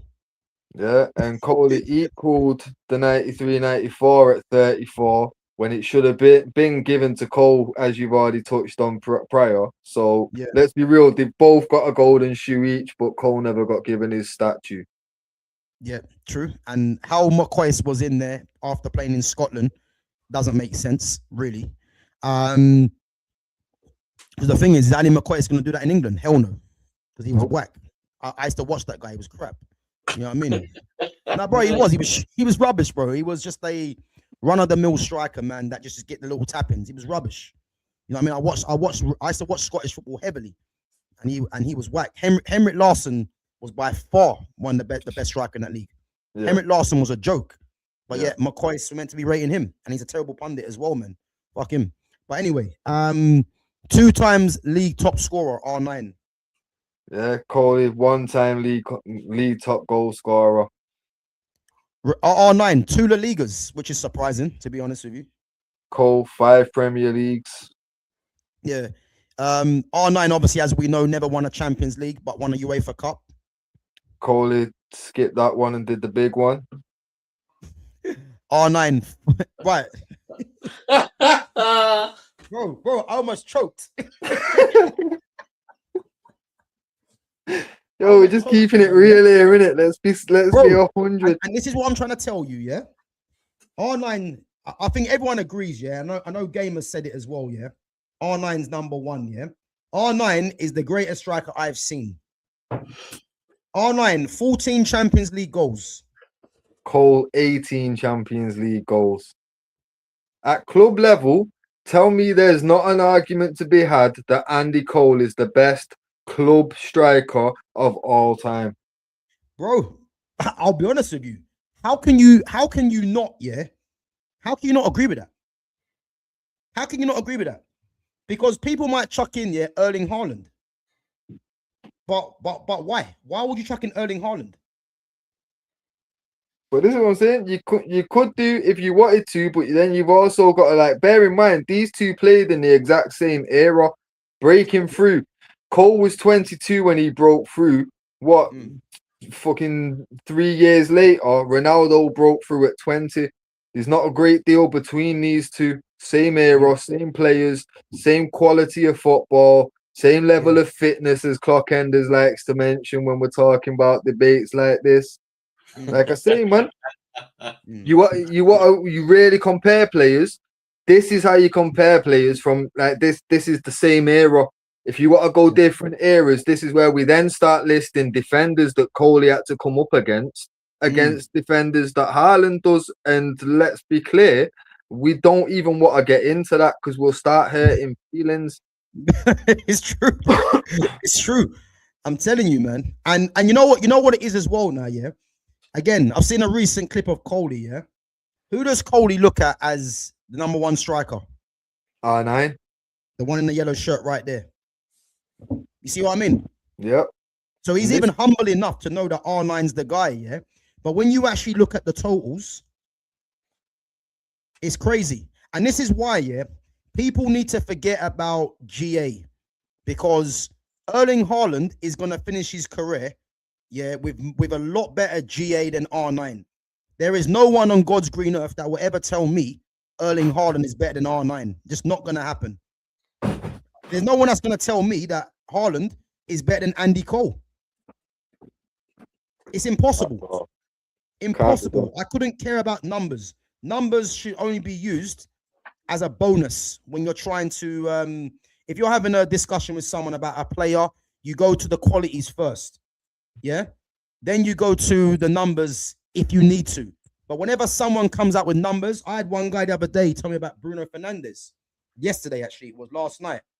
What's the first thing he come out with? Oh, Bruno's numbers have won games for United. And again, like when I'm hearing that, I switch off because it's like, yeah, like you just don't get it, man. Football's more than that, you know. And this is the problem you're up against. People just don't want to have the conversation. They just want to just throw numbers about. Because looking at these numbers right now, these numbers ain't really great in comparison to what Messi, Ronaldo, and a lot of these guys were doing. But what you have to look at, yeah, is the caliber of defenders or the era that these guys were playing in. Because the era that R9 and Cole were playing in is a lot more difficult than what's going on right now. Yeah. A lot more difficult. And you think about it, I never heard the term stat padding until what, 15 years ago? Bro, I when I started hearing that talk, I thought, yeah, we're in trouble here, man. Stat padding. But this is what I'm saying, man. Like, The era we're comparing here is, like I say, it's the perfect era for me when it was football wise, because it was all about the actual football. You know what I mean? It wasn't a case of what manager's how's he gonna set? Is it gonna be a low block? Is it gonna be that shit bores the fuck out of me. I liked sitting down, not knowing what's gonna happen, just knowing there's so many sick attacking players and so many rock solid defenders. That every game was interesting to a degree. Like when you sat down to watch the big games, you were never disappointed, ever. Yeah. You know what I mean? Because like even like when we go to the 98 World Cup where R9 didn't have the best final, look at the game that it was though. Look at Zidane, that match. You know what I mean? Like you were never disappointed coming away from a game because the star guy that had a bad game, because there was fucking 4 or 5 star guys in that final. And the rest of them turn up, you know what I mean? But for me, this comparison, like I say, you take international away, because for me, we've already touched on why Andy Cole wasn't getting the props that he should have and not getting the opportunity he should have. But if we look at them at club level, and bear in mind that I've added in the extra few goals that he got in the extra few games that he had in the lower leagues in England, just for the fact of it, that's a fair enough comparison for me with R9 going to Brazil. Yeah. You know what I mean? Because he had a season in Brazil to begin with, and then he went back to Brazil at the end. You know what I mean? So, like it pans out about fair. And bear in mind, when he was in Holland, never let's be clear, he was at PSV. Ajax was the number 1 team, but PSV were clearly the number 2 team. You know what I mean? It's not like he was going to struggle in every game that he was playing in. He was basically had to turn up against Ajax, and everything else he could just turn up fucking chilling, you know what I mean? Yeah. But in Spain and specifically Italy, that's where R9 was most impressive for me. But tying all the goals together and everything like that just seemed like the fairest way in it, because I didn't know when I started it how it was going to pan out. You know what I mean? When I started this, R9 could have absolutely killed Coley on the stats, and this would have never seen the light of day. But I just thought, you know what? Let me actually see, because I've got a gut feeling that Andy Cole at club level could be the best. And bro, I'm not gonna lie, there's a fair enough argument for it. There's not much in it, and when you come down to like what they've actually won at club level, a Champions League over a UEFA, like for the joke, we're talking about Coley skipped the UEFA, bro. He never even competed in the UEFA. You get me? Like my man, he only ever knew Champions League football. You know what I mean? Like that's the level Andy Cole was at, like, bro, like elite. And when we're talking about Champions League goals, like I know like there's ridiculous numbers now, but back then, Champions League, to score a goal in the Champions League was difficult to do. Yeah. You know what I mean? Like nowadays, the level's nowhere near what it was. You know what I mean?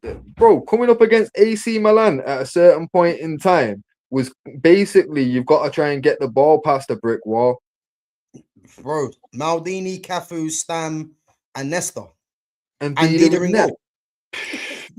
Forget about it, man. Forget about it. Ridiculous. That was the level. Exactly. That was the level. Exactly. Let me just go through these chats quickly before we move on. Yeah. Adriano's got 18 goals in 27 appearances in fucking Champions League. That's mad. Bro, you see Adriano, yeah? That's mad.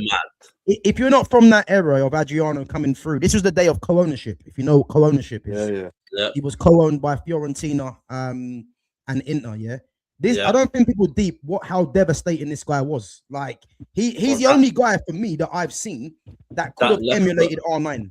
He was that left deadly, foot, yeah. That bro. left It was foot fucking ridiculous. dangerous. He had everything. Let me go on his chat quickly, yeah, before we move on. R9 with a gym pass. I stand by that comment. Yeah, and left foot. Brother, he was.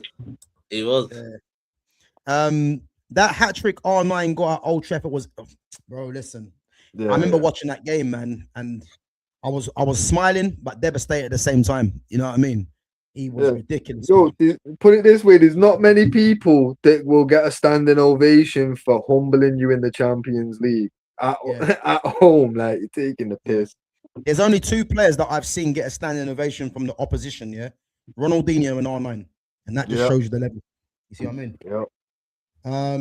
Ronaldo qualities shits on Haaland's. No disrespect, bro. There ain't no respect. You can't mention Haaland and Ronaldo and R9 in the same conversation. You can't put Haaland in the convo with either of these two strikers on the screen. No, doesn't happen. All right, big up to JJGK34. All right, listen. If you remember Paolo Futri, in his prime was better than Messi. I think you're smoking there, but listen, Paolo Futri was a bad boy. Yeah, I'm telling you this now. Yeah, this is what I'm trying to tell you about number 10s, pure number 10s, and the fact that he was Portuguese. Yeah, this is why I'm not having no one tell me about Bruno Fernandes. It's impossible. They've had Paolo Futri and Rui Costa and Deco. And you want me to get excited over Bruno Fernandes because he gets GA? Never going to happen, man. Never going to happen. Paolo Futri was ridiculous. But Rui Costa, out of the names that you just mentioned there, let's have a moment on Rui Costa, bro. Oh my. Yo, at one point, he was better than Zidane. Because them two, that was kind of like Ronaldo, Messi before its time. At one point, they were the two standout players coming through. Rui Costa and Batistuta and Fiorentina, bro. They had Rui Costa, Batistuta, Enrico Chiesa, which is Federico's dad. Bro, Abel Balbo, bro. Listen, bro. Goal Serie A back then was the league to watch. There was too many players there. Nah, for real. Too many players, man. Ridiculous. Gav, Andy Cole's a top striker, but most Man United fans wouldn't put him in their starting 11 over Rooney, Nistelrooy, Cantona. Yeah, but do you know why that is? Because half the Man United fan base don't know what they're talking about. That's the truth. Because they're only going to put Rooney, Van Nistelrooy, and Cantona over Andy Cole, because it's media bias, you know? And let's get it right, yeah? Rooney, Van Nistelrooy, and Cantona were all top players.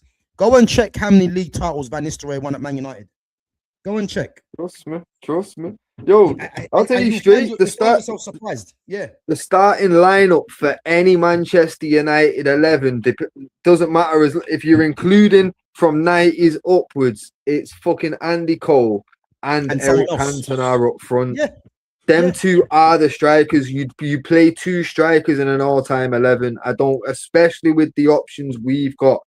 And it's Andy Cole and Eric Cantona. Eric Cantona and Andy Cole's partnership, second to none.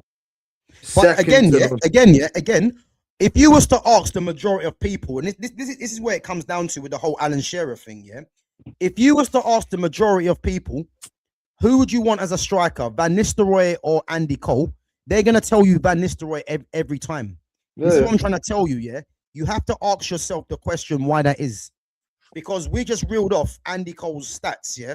And the fact that he holds the record for most goal involvements in one Premier League season, but fans out there will still tell you Van Nistelrooy is better than Cole, and this is the point I'm trying to make to you, and this is why I like doing streams like this, to give a different perception from what Sky Sports won't tell you.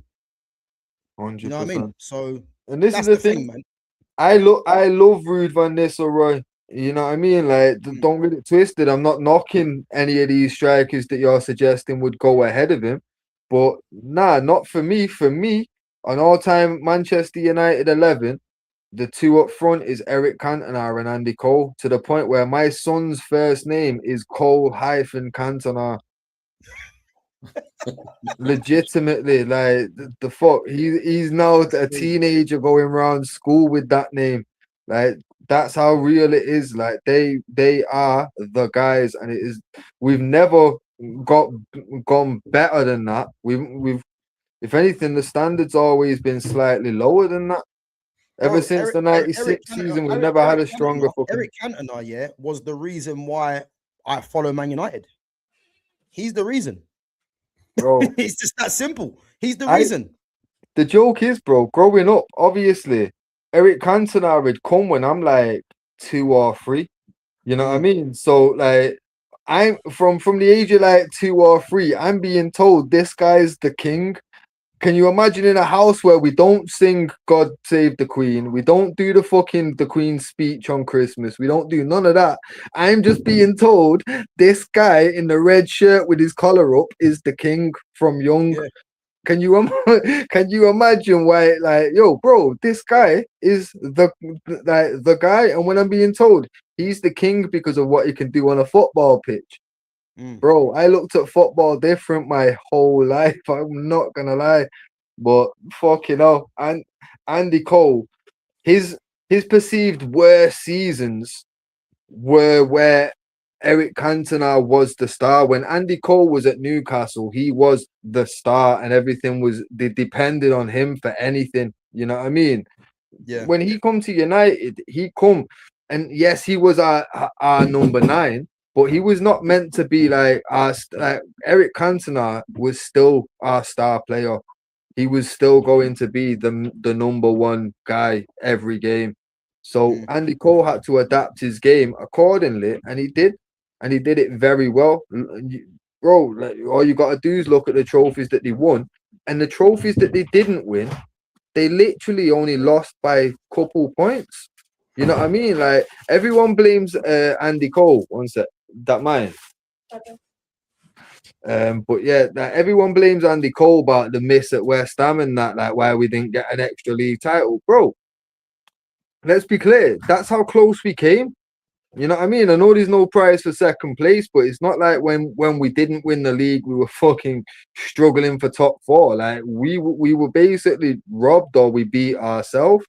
When Blackburn beat us for the title, we fucked ourselves that season.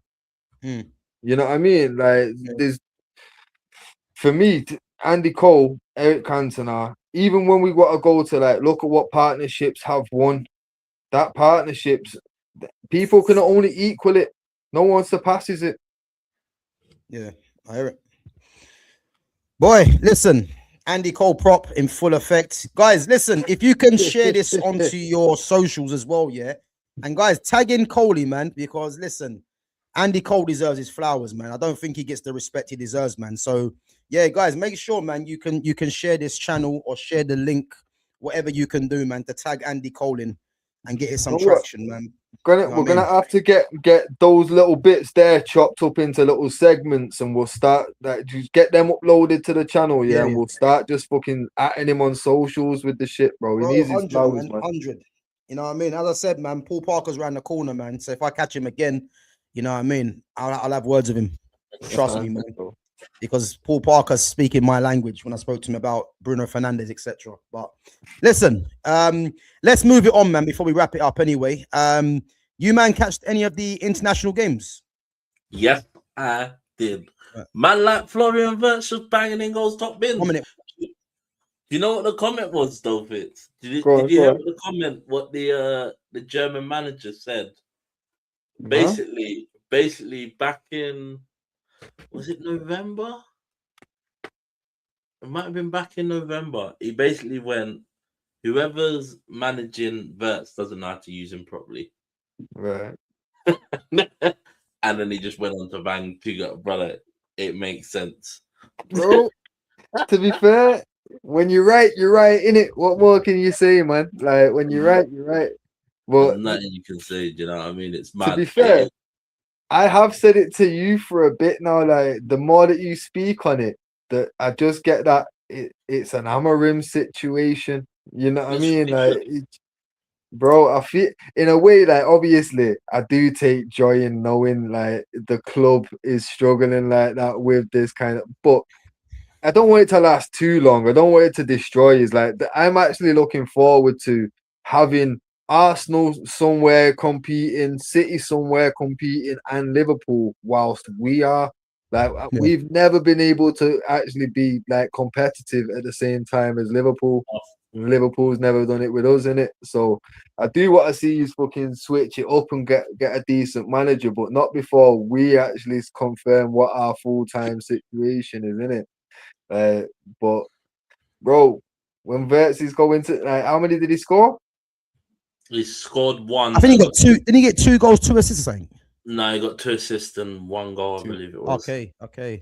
But the 2 assists are crazy. Verts is a bad boy anyway. The 2 assists are crazy.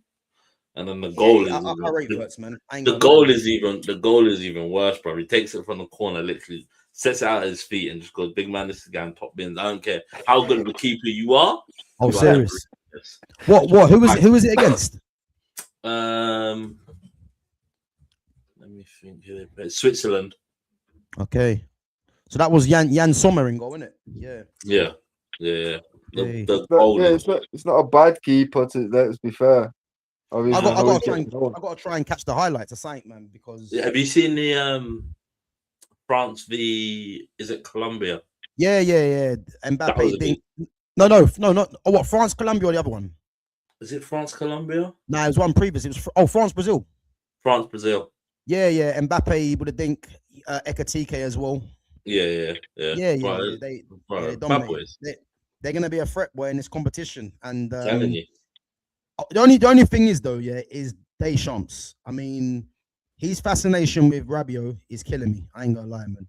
It's killing me. Rabiot's a good player, but I just gotta see Camavinga figuring a lot more, man. You know what I mean? I can't stand seeing Rabiot play every time. You know what I mean? But I think he's gonna be their downfall. But they've got a lot of, Michael Elise, Ryan Cherky, Mbappe, Dembele, Ekatike. I can't stand Marcus Thuram, to be honest. I think he's rubbish, but Thuram offers a different kind of threat.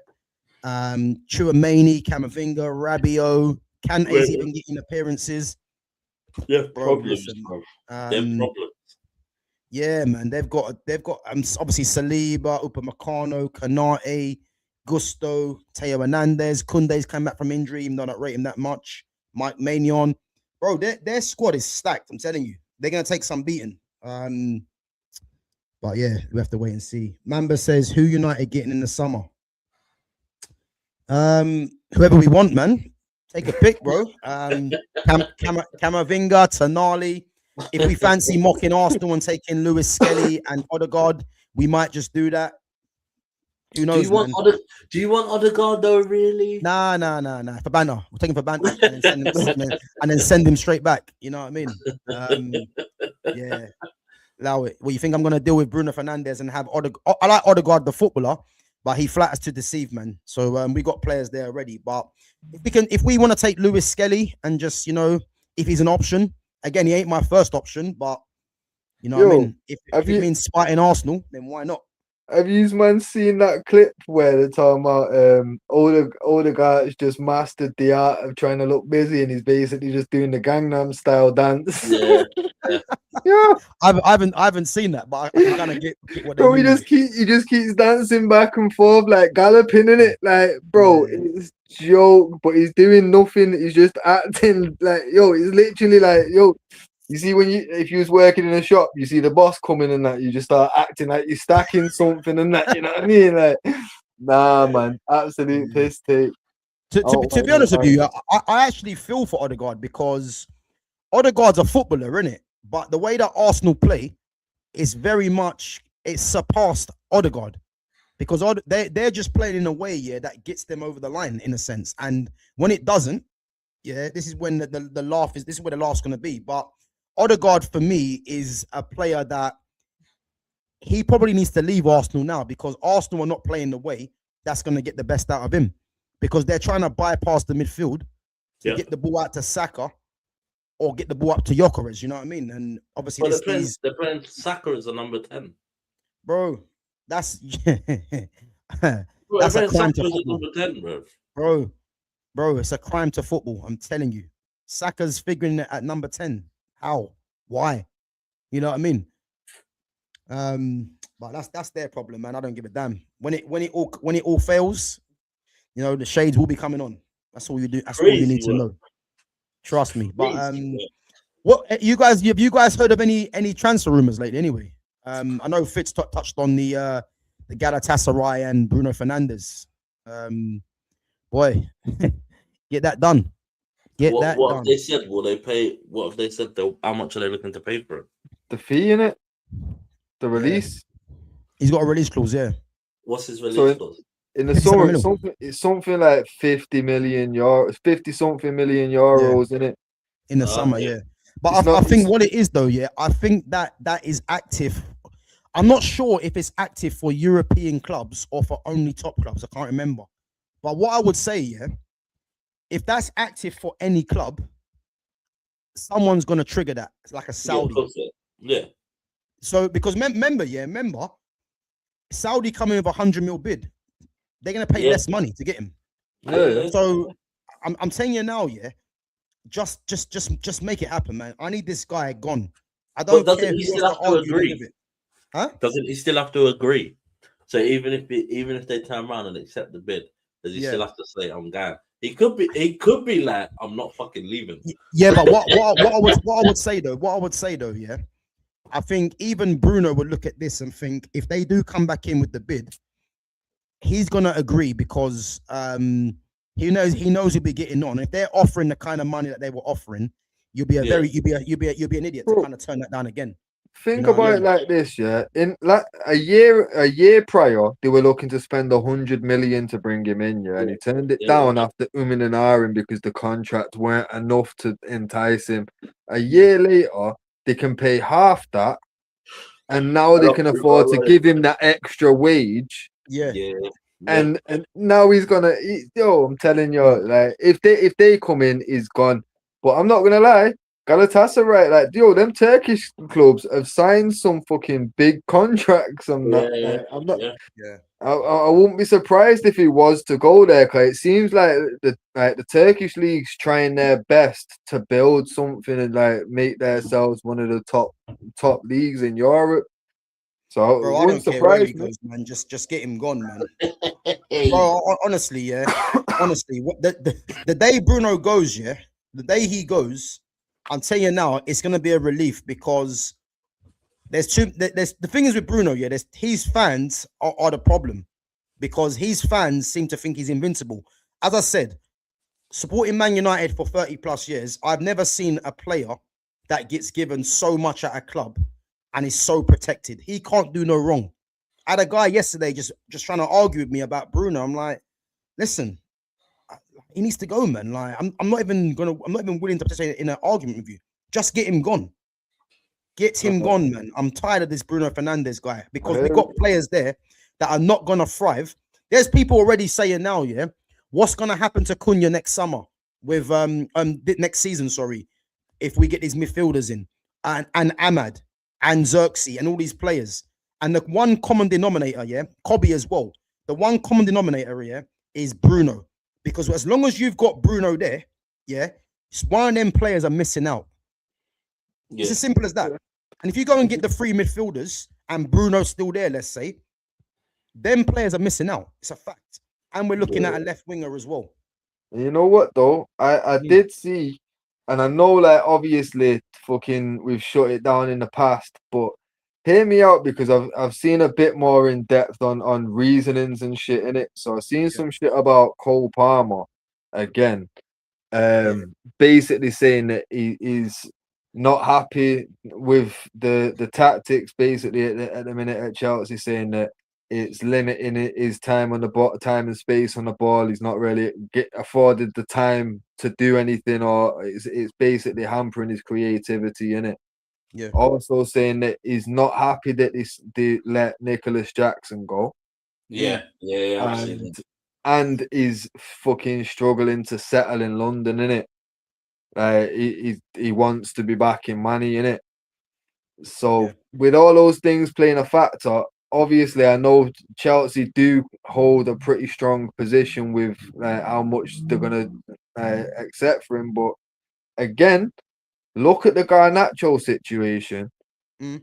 Ideally, as a club, we were expecting more than what we got for him, but we had to let him go because of the situation. If he decides to come out on Instagram wearing a United shirt every day for the next 2 weeks, what do you think Chelsea's gonna have to do in the end? Yeah. You know what I mean? Like, and obviously, as time ticks on, they can be more like they can do the Newcastle thing with Isak and try and put a big price on it and try and hold out and say, "Nah, you're going nowhere." That's all well and good, but we're just about to fucking go to the World Cup, so he's got 2 years before he's got to think about international football again. Telling me Cole Palmer doesn't give you the vibe that he'd say, "Well, fuck you, I'll sit at home and play FIFA like Sancho did." Yeah, but the thing is, bro, I'm like, don't get me wrong, man. Cole Palmer to United is what needs to happen, yeah. But it seems too good to be true that because we're gonna focus on midfielders, yeah. And I can't see a world where we're gonna get 3 midfielders and get a Cole Palmer. Like, if we done that, yeah, that'll be the best business I've ever seen United do. But I just think it's too good to be true, man. But Gav, we already knew, like, so going into this season, we was trying to wrap up the Baleba deal, yeah? Because we knew we needed a midfielder. So we already know we need a midfielder anyway. And then on top of it, Cass is going. And now this whole Bruno might be going situation as well. So they know we've got to, but the amount of wage that frees up anyway is crazy. The amount of money that we're going to get, like I ran through it the other day, innit? Like the list of players, because there's about 5 players out on loan that will go in the summer. That's money that we expected last summer, where we could have got Baleba and maybe someone else in if they'd have all fucked off. But they all wanted to play the long game. They're doing that. Now we're going to get them sold off in the summer. Now we're going to have a massive fucking transfer budget. Look at it like this. We spent $250 million with no Champions League. Yeah, you get 150 for Champions League qualification. Now we might not get all that to spend, but we're legally allowed to because of financial fair play in it. So we can now spend at least 400. Yeah, and then on top of it, you've got all the sales. So we're gonna have a massive budget on paper that we can spend. And it's not like, I don't care what that Jim Ratcliffe came out and said, we are never short on cash at United. We are one of the biggest clubs globally. The amount of merchandise we sell is ridiculous. The money that they make on tickets is insane. Everyone wants to joke about the state of Old Trafford. Yo, that's because these men do not put no money back into the club unless it's transfers. You know what I mean? They only spend where it's players because that would distract the fans. But at the end of the day, it's going to get spent on players. So I can see a world where you've got to replace Bruno and Casemiro as well as bring in a striker anyway. I can see a world where it's Cole Palmer, maybe Camavinga, considering the price is a snip in it. I just don't understand why there's no talk about Camavinga. He's got the same agent as Kobe Minu, bro. We need to get Camavinga, man. We need to get him. Yo, I can see shit already. Like, cause they're already talking about Kobe contracts. So you know that they're sat there with the agent, and then they'll be talking about, well, what's all this shit that we're hearing from Real sell for cheap? Let's get something wrapped up whilst we're here, innit? Like, you know how the agents and that will work, innit? But for me, I can see a world where we get Camavinga fairly cheap. Say, obviously, Newcastle, I think Tonali's gone, Bruno G's gone. If we can make it Tonali and Camavinga on the cheap, I can see a world where we can still afford Palmer. We might just put off getting a winger for the time being. Yeah, but do you think, because I'm looking at if United was to get Palmer, and the midfielders that we need, and possibly if we get a defender, let's say, do you really think we're going to spend about 300 million in the summer, 350 in the summer? Bro, we spent 250 without Champions League. and would send in 5 players out on loan, which this season we're going to get cash for. And it's players like Rashford that's fucking all profit. You know what I mean? Like we're not gonna be shut. Like Sancho's gonna leave as well. That's a big wage freed up with Casemiro's big wage, as well as Bruno's big wage, and we'll get a couple 50 mil, 40 something million in pounds, innit? Bro, if we do that, then listen. But bro, looking like this, we spent 250 without Champions League. What did Liverpool spend in the summer? Nearly $500 million. 400, isn't it? They spent, I swear. Yeah. This is what I'm saying, man. And they didn't have a massive offload. Like, we're gonna be selling Hoyland, Anana, we got rid of a load of players. But were they gonna be like the kind of like 30-40 million gone? Yeah, so we got rid of, because you got to think, we got rid of Kelleher, we got money for Trent, we got we only got little dough for Trent, but obviously contracts going off his counter, isn't it? 10 mil for Trent, you got 30 mil for Kwanzaa, I think you got 12 or 20 mil for Kelleher, Tyler Morton went, Luis Diaz went. Oh yeah, Diaz. How much was it? 60 mil for Diaz? 60 mil for Diaz. Nunez went. Yeah. He come on the other day against England, didn't he? So essentially, it's the same kind of numbers in clear out that I'm talking about, because I listed off 10 people that need to go, but out of them 10 people, like let's take Shaw out because he probably won't. Let's take Ugarte out because he probably won't. But like, there's still a good 6 or 7 players that are going this summer. You know what I mean? And Bruno could be one of them as well. So it's like, well, we clear out like that. You know what I would say though? You know what I'll say, yeah? If Bruno does go, and praying he does, I actually think I would go as far and say maybe the Cole Palmer one would be on, because I'm looking at the midfielders because we need to get 3 midfielders as a minimum, But I think if Bruno does go as well, then maybe the Cole Palmer thing gets revisited. But then they might just think, that we've got someone like Cunha that can play there anyway, and we're going to be improving the midfield. I'm just looking at the Cole Palmer one as a bonus. Nah, but you know what it is for me? Happening in the summer. You know what I mean? Nah, you know what it is for me. Like, obviously, I tinfoil hat time again, guys, bro. Imagine the story. Bruno goes. The fans are still like, there's going to be some fans that are, it was time, but there's going to be a lot of fans that it's the biggest mistake the club's made in the last 25 years. There's going to be all that bullshit. Imagine the PR spin of within a week or two, you bring Cole Palmer in and it's welcome home. You can see the advertisements. You can see the Adidas campaign already, bro. You're making it sound too perfect, man. You say that, but you look at Eze. You look at Eze at Arsenal, bro. It's a similar thing, brother. You let him go at a certain age. All this stuff happened. All of a sudden, he was going Tottenham. Arsenal went, nah. You're good, bro. You're coming back here. And then all that story was spun, bro. He went back, absolutely slapped Tottenham. Could you imagine if Cole Palmer goes Man United and then absolutely slaps City, bro?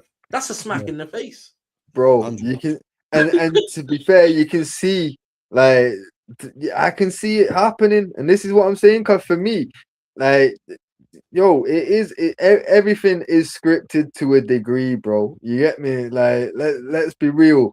And it's the narratives that the media will create and the pressure that will be put on Manchester United. They will make it seem like it's the biggest mistake. All the pundits will be talking all these stats and figures and everything. The pressure will be immense and they will be forced to bring in a direct replacement. They won't be able to stand by we've got guys. They're going to have to bring in someone that is basically seen as that direct replacement. When Kant and I retired and we had to bring in someone, we ended up going with Sheringham. You know what I mean? Like, someone's got to come in because of the media spin of what are United going to do now, life after Bruno. You know what I mean? They've got to react. and I can see something like that because, like I say, the next step of it is right. So you're looking at a direct kind of replacement for Bruno. Okay, cool. What PR spin works best? Because we all know there might be 5 players that are better suited, but fuck it, the narrative of welcome home works so much better, That's and we better. can sell so much more merch. Yeah, And yeah. obviously that is that insult to injury, like one of theirs. You know what I mean? Like I can see it happening because obviously, even if they're looking at it and they see it as like, okay, we could look at Yildiz, but the story we can spin and the advertisement campaign for Cole is a different beast. And he's English, and he's from Manchester.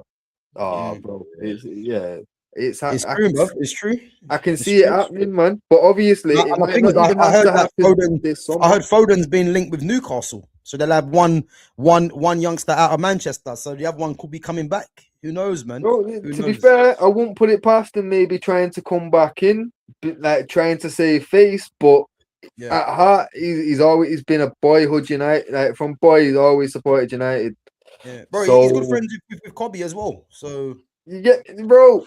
I can't see it. If he's leaving Chelsea, what do I go back to the club that sold me, acting like I was fuck off? And yeah. now they want to bring me back to stop me going to the club I've supported my entire life and play with me mate. If we get Cole Palmer and replace him with Bruno, then just give us the title now, bro. I'll be going to absolute madness. I swear to God, bro. Imagine, hey, listen. Imagine this window, yeah. Imagine this window, bro. Imagine this window, yeah. Imagine this window, yeah. And again, it's more of a dream. Imagine this window: Murillo of Nottingham Forest, Camavinga, Tonali, Baleba, Cole Palmer, Iliman Njai. Bro, just give us the title right now. Yo, we can't be stopped. I know you prefer Murillo, but it's dependent on who goes down, whether it's Murillo or Van der Ven for me. Because whoever goes down, that's the cheaper deal, and that's how we get that window achieved. But Fitz, you know why I want Murillo, yeah? And it was Van der Ven. Ven for me, but you know why I want Murillo? And before I get onto that, big up to the catch up. Says big up. Who's my man in the middle? Has he got a channel? Mods, if you can put my channel link into the comments, yeah. It's that Gab goes in, but yeah, big up to yourself, the catch up, man. Appreciate it. And yeah, make sure you follow Jonas and Fitz as well, man, which their link to their socials is in the description as well. But yeah, back to what I was saying. Yeah, do you know why I want Murillo? Yeah, because I've just got a feeling, yeah, this Murillo, if we don't get him, he's gonna be going to a rival. He's going to be at Liverpool, Chelsea. Who else is there? Yeah, I'm even going to throw an Aston Villa in there. He's going to be at one of them clubs, bro, if it's not abroad. Because I can just see that this guy, just like what I saw with Baleba, yeah, these guys are meant to be playing for the top teams. And I've said it plenty of times, yeah, look at what Murillo has in terms of his game in comparison to Lissandro. He's got more to his game than Lissandro. Lissandro's injury prone, and Murillo's got pace. He's got strength, which is important in the wide areas. He's very good on the ball. He can break the lines as well with his dribbling. And I'm just telling you now, bro, I'm having him at the moment ahead of Mickey van der Ven. But again, you're right, bro. If it comes down to whoever gets relegated, then one of them is going to be affordable, man. But because that's what I'm saying. No, but that's what I'm saying. Yeah. That's a very big window, but it is achievable with all the outgoings, the extra money from Champions League, and obviously being in Champions League, there's no reason why them players wouldn't come, especially with the way that we've looked the last few months. So for me, I feel like Baleba's gonna be a bit cheaper than it was last season. Now, obviously, Camavinga can be a snip. And if we get the centre back as whoever gets relegated for that to be a snip, then we can afford to pay the bigger money to bring Tonali and Cole Palmer and even Njaka. He's not. I don't feel like he's going to be too cheap, but he's not going to be obviously. I reckon he'll cost about 60 or 70 mil probably. Yeah, but it's fairly big money, but knowing that we'll probably only spend like fucking 30 up front and put the other two in like 20 million installments or some shit. Yeah. It's not too bad, but again, I can see it happening. But one or two of them's gonna have to be like look at when we brought in Delit for like 40 mil. We need them kind of deals where we're bringing in quality and we're like, there's got to be a catch. You know what I mean? But obviously with Delit, it was more the injury concerns. Same kind of reason for Camavinga coming cheap. But I'll take them injury concerns. And like if we're bringing in someone of a Murillo or Van der Ven, I'll take that as backup for Delit. Yeah, I hear it. Or well, ideally the partner, but fucking hell, like if one of them has to fucking step in, or like so Martinez can go fucking on the left side of the centre back, I'm good. You know what I mean? As long as we got levels there, I'm not constantly going to be happy with Maguire. I know that Maguire's going to end up doing a Van Dijk on us. He will start declining and start costing. I knew Van Dijk would catch some strays, man. Before we wrap it up, I knew it. He had to. I've been quiet for too long. I had him in the tier list, man, at world class, man. So I'm still keeping his name relevant. But you know what made me laugh though, yeah? Craig, you see Craig Burley? Hey, Craig Burley, boy, he's a real one. He you know what he said, yeah? He basically said, Fitz, what you've been saying, on ESPN. He called out Van Dijk, saying basically Van Dijk has been at fault for a lot of the goals, and he said something along the lines of everyone's looking at Konate, but it's Van Dijk or something like that. He said, hit the nail on the head, bro. Yeah, trust me, Craig Burley's a real one. He was calling out Van Dijk. He goes, what is Van Dijk doing? Like, more or less. Bro, I'm just, I'm happy that it started happening, but I'm just surprised that it took this long, innit? Yeah. But at least man are starting to get it now. But yeah, I'm still not quite there on forgiving you for making me have to type out the sentence of Van Dijk as a centre back can only be in the good tier. Like, bro, that pissed me off having to put them words in a sentence. Good as a descriptive word for Van Dijk as centre back, bro. Van Dijk struggling, man. But you know, I still did rate him in his prime, and I ain't gonna lie, man. You know, nah, so, man. But yeah, bro. Listen, we're gonna have to wrap it up anyway. Guys, big up yourselves for coming through. Make sure you follow Fitz and Jonas on their socials, which is in the description, and make sure you smash the like button as well on your way out. And again, make sure you sub to the channel if you're new in here, and make sure you share the channel on all your socials as well. And guys, we are going to clip up some of the clips from Andy for Andy Cole, give him his props. And again, if you guys can push the content out on your socials, man, and at Andy Cole, because I don't think there's anyone out there that's given the kind of prop that we've given Andy Cole today, man. Because as I said, man, people are too fascinated with the Alan Shearers of this world. And Andy Cole's right up there, man, if not better. But for some reason, as we know, Andy Cole's not giving his flowers, man. So he'll definitely get his flowers on here. So yeah, make sure you push that out to him and at him as well. But we'll be doing the same. And yeah, guys, listen, 6th stream. We're going to be back next week, same time as always. And obviously, Premier League football resumes. Jonas, bro, you got anything you want to plug? No, just give me a follow on the socials. I'll follow you back. Nothing really to plug. Just get in contact. I'll always defend my defenders. Bird's still up there, brother. Hey. Right. Yeah, guys, make sure you follow Jonas, man. Obviously, is it Mr. Jonas Ink It Up? Yeah. Yeah. On your social, on Twitter and on Instagram. And Fitz, you got anything you want to plug, bro? No, not really, you know, not really. Just make sure everybody, when you see the Andy Cole clips start coming up, make sure you do your part and try and spread this channel out, innit? Like, and obviously give Andy his love at the same time, innit? Bro. Yeah, 100. Man needs his respect, man. He does, man. After seeing them numbers, no doubt. But guys, yeah, make sure you follow Fitz as well, man, on his socials, and check out his YouTube as well, guys. Obviously Fitz_LCN. So yeah, make sure you go over there and you check him out as well, man. And as I said, I should be active, definitely active tomorrow, 12:30. I want to see what news is dropped. Obviously, there's been some Tottenham news. Roberto De Zerbi's going Tottenham, which I'm shocked about because he was in the frame for United for me, but obviously he's joining the team that might get relegated. So let's see what happens there. And as I said, man, hopefully there's some more United news dropping, and I'll definitely be reacting to it. So yeah, guys, I'll be live tomorrow at 12:30. I'll see. I might do an evening show. I'm not too sure yet, but as always, keep your eyes peeled. And obviously, Thursday we've got our usual all-time 11 that we're gonna do as well, which has been giving me a headache. I ain't gonna lie, but yeah. Other than that, guys, have a good rest of the Monday. And as I said, make sure you smash the like button on your way out. Share the channel, and yeah, we'll catch you guys next week. Big up, yeah. Yeah, we got Bless. words Yeah, bro. in a bit. Later. Bless, lads.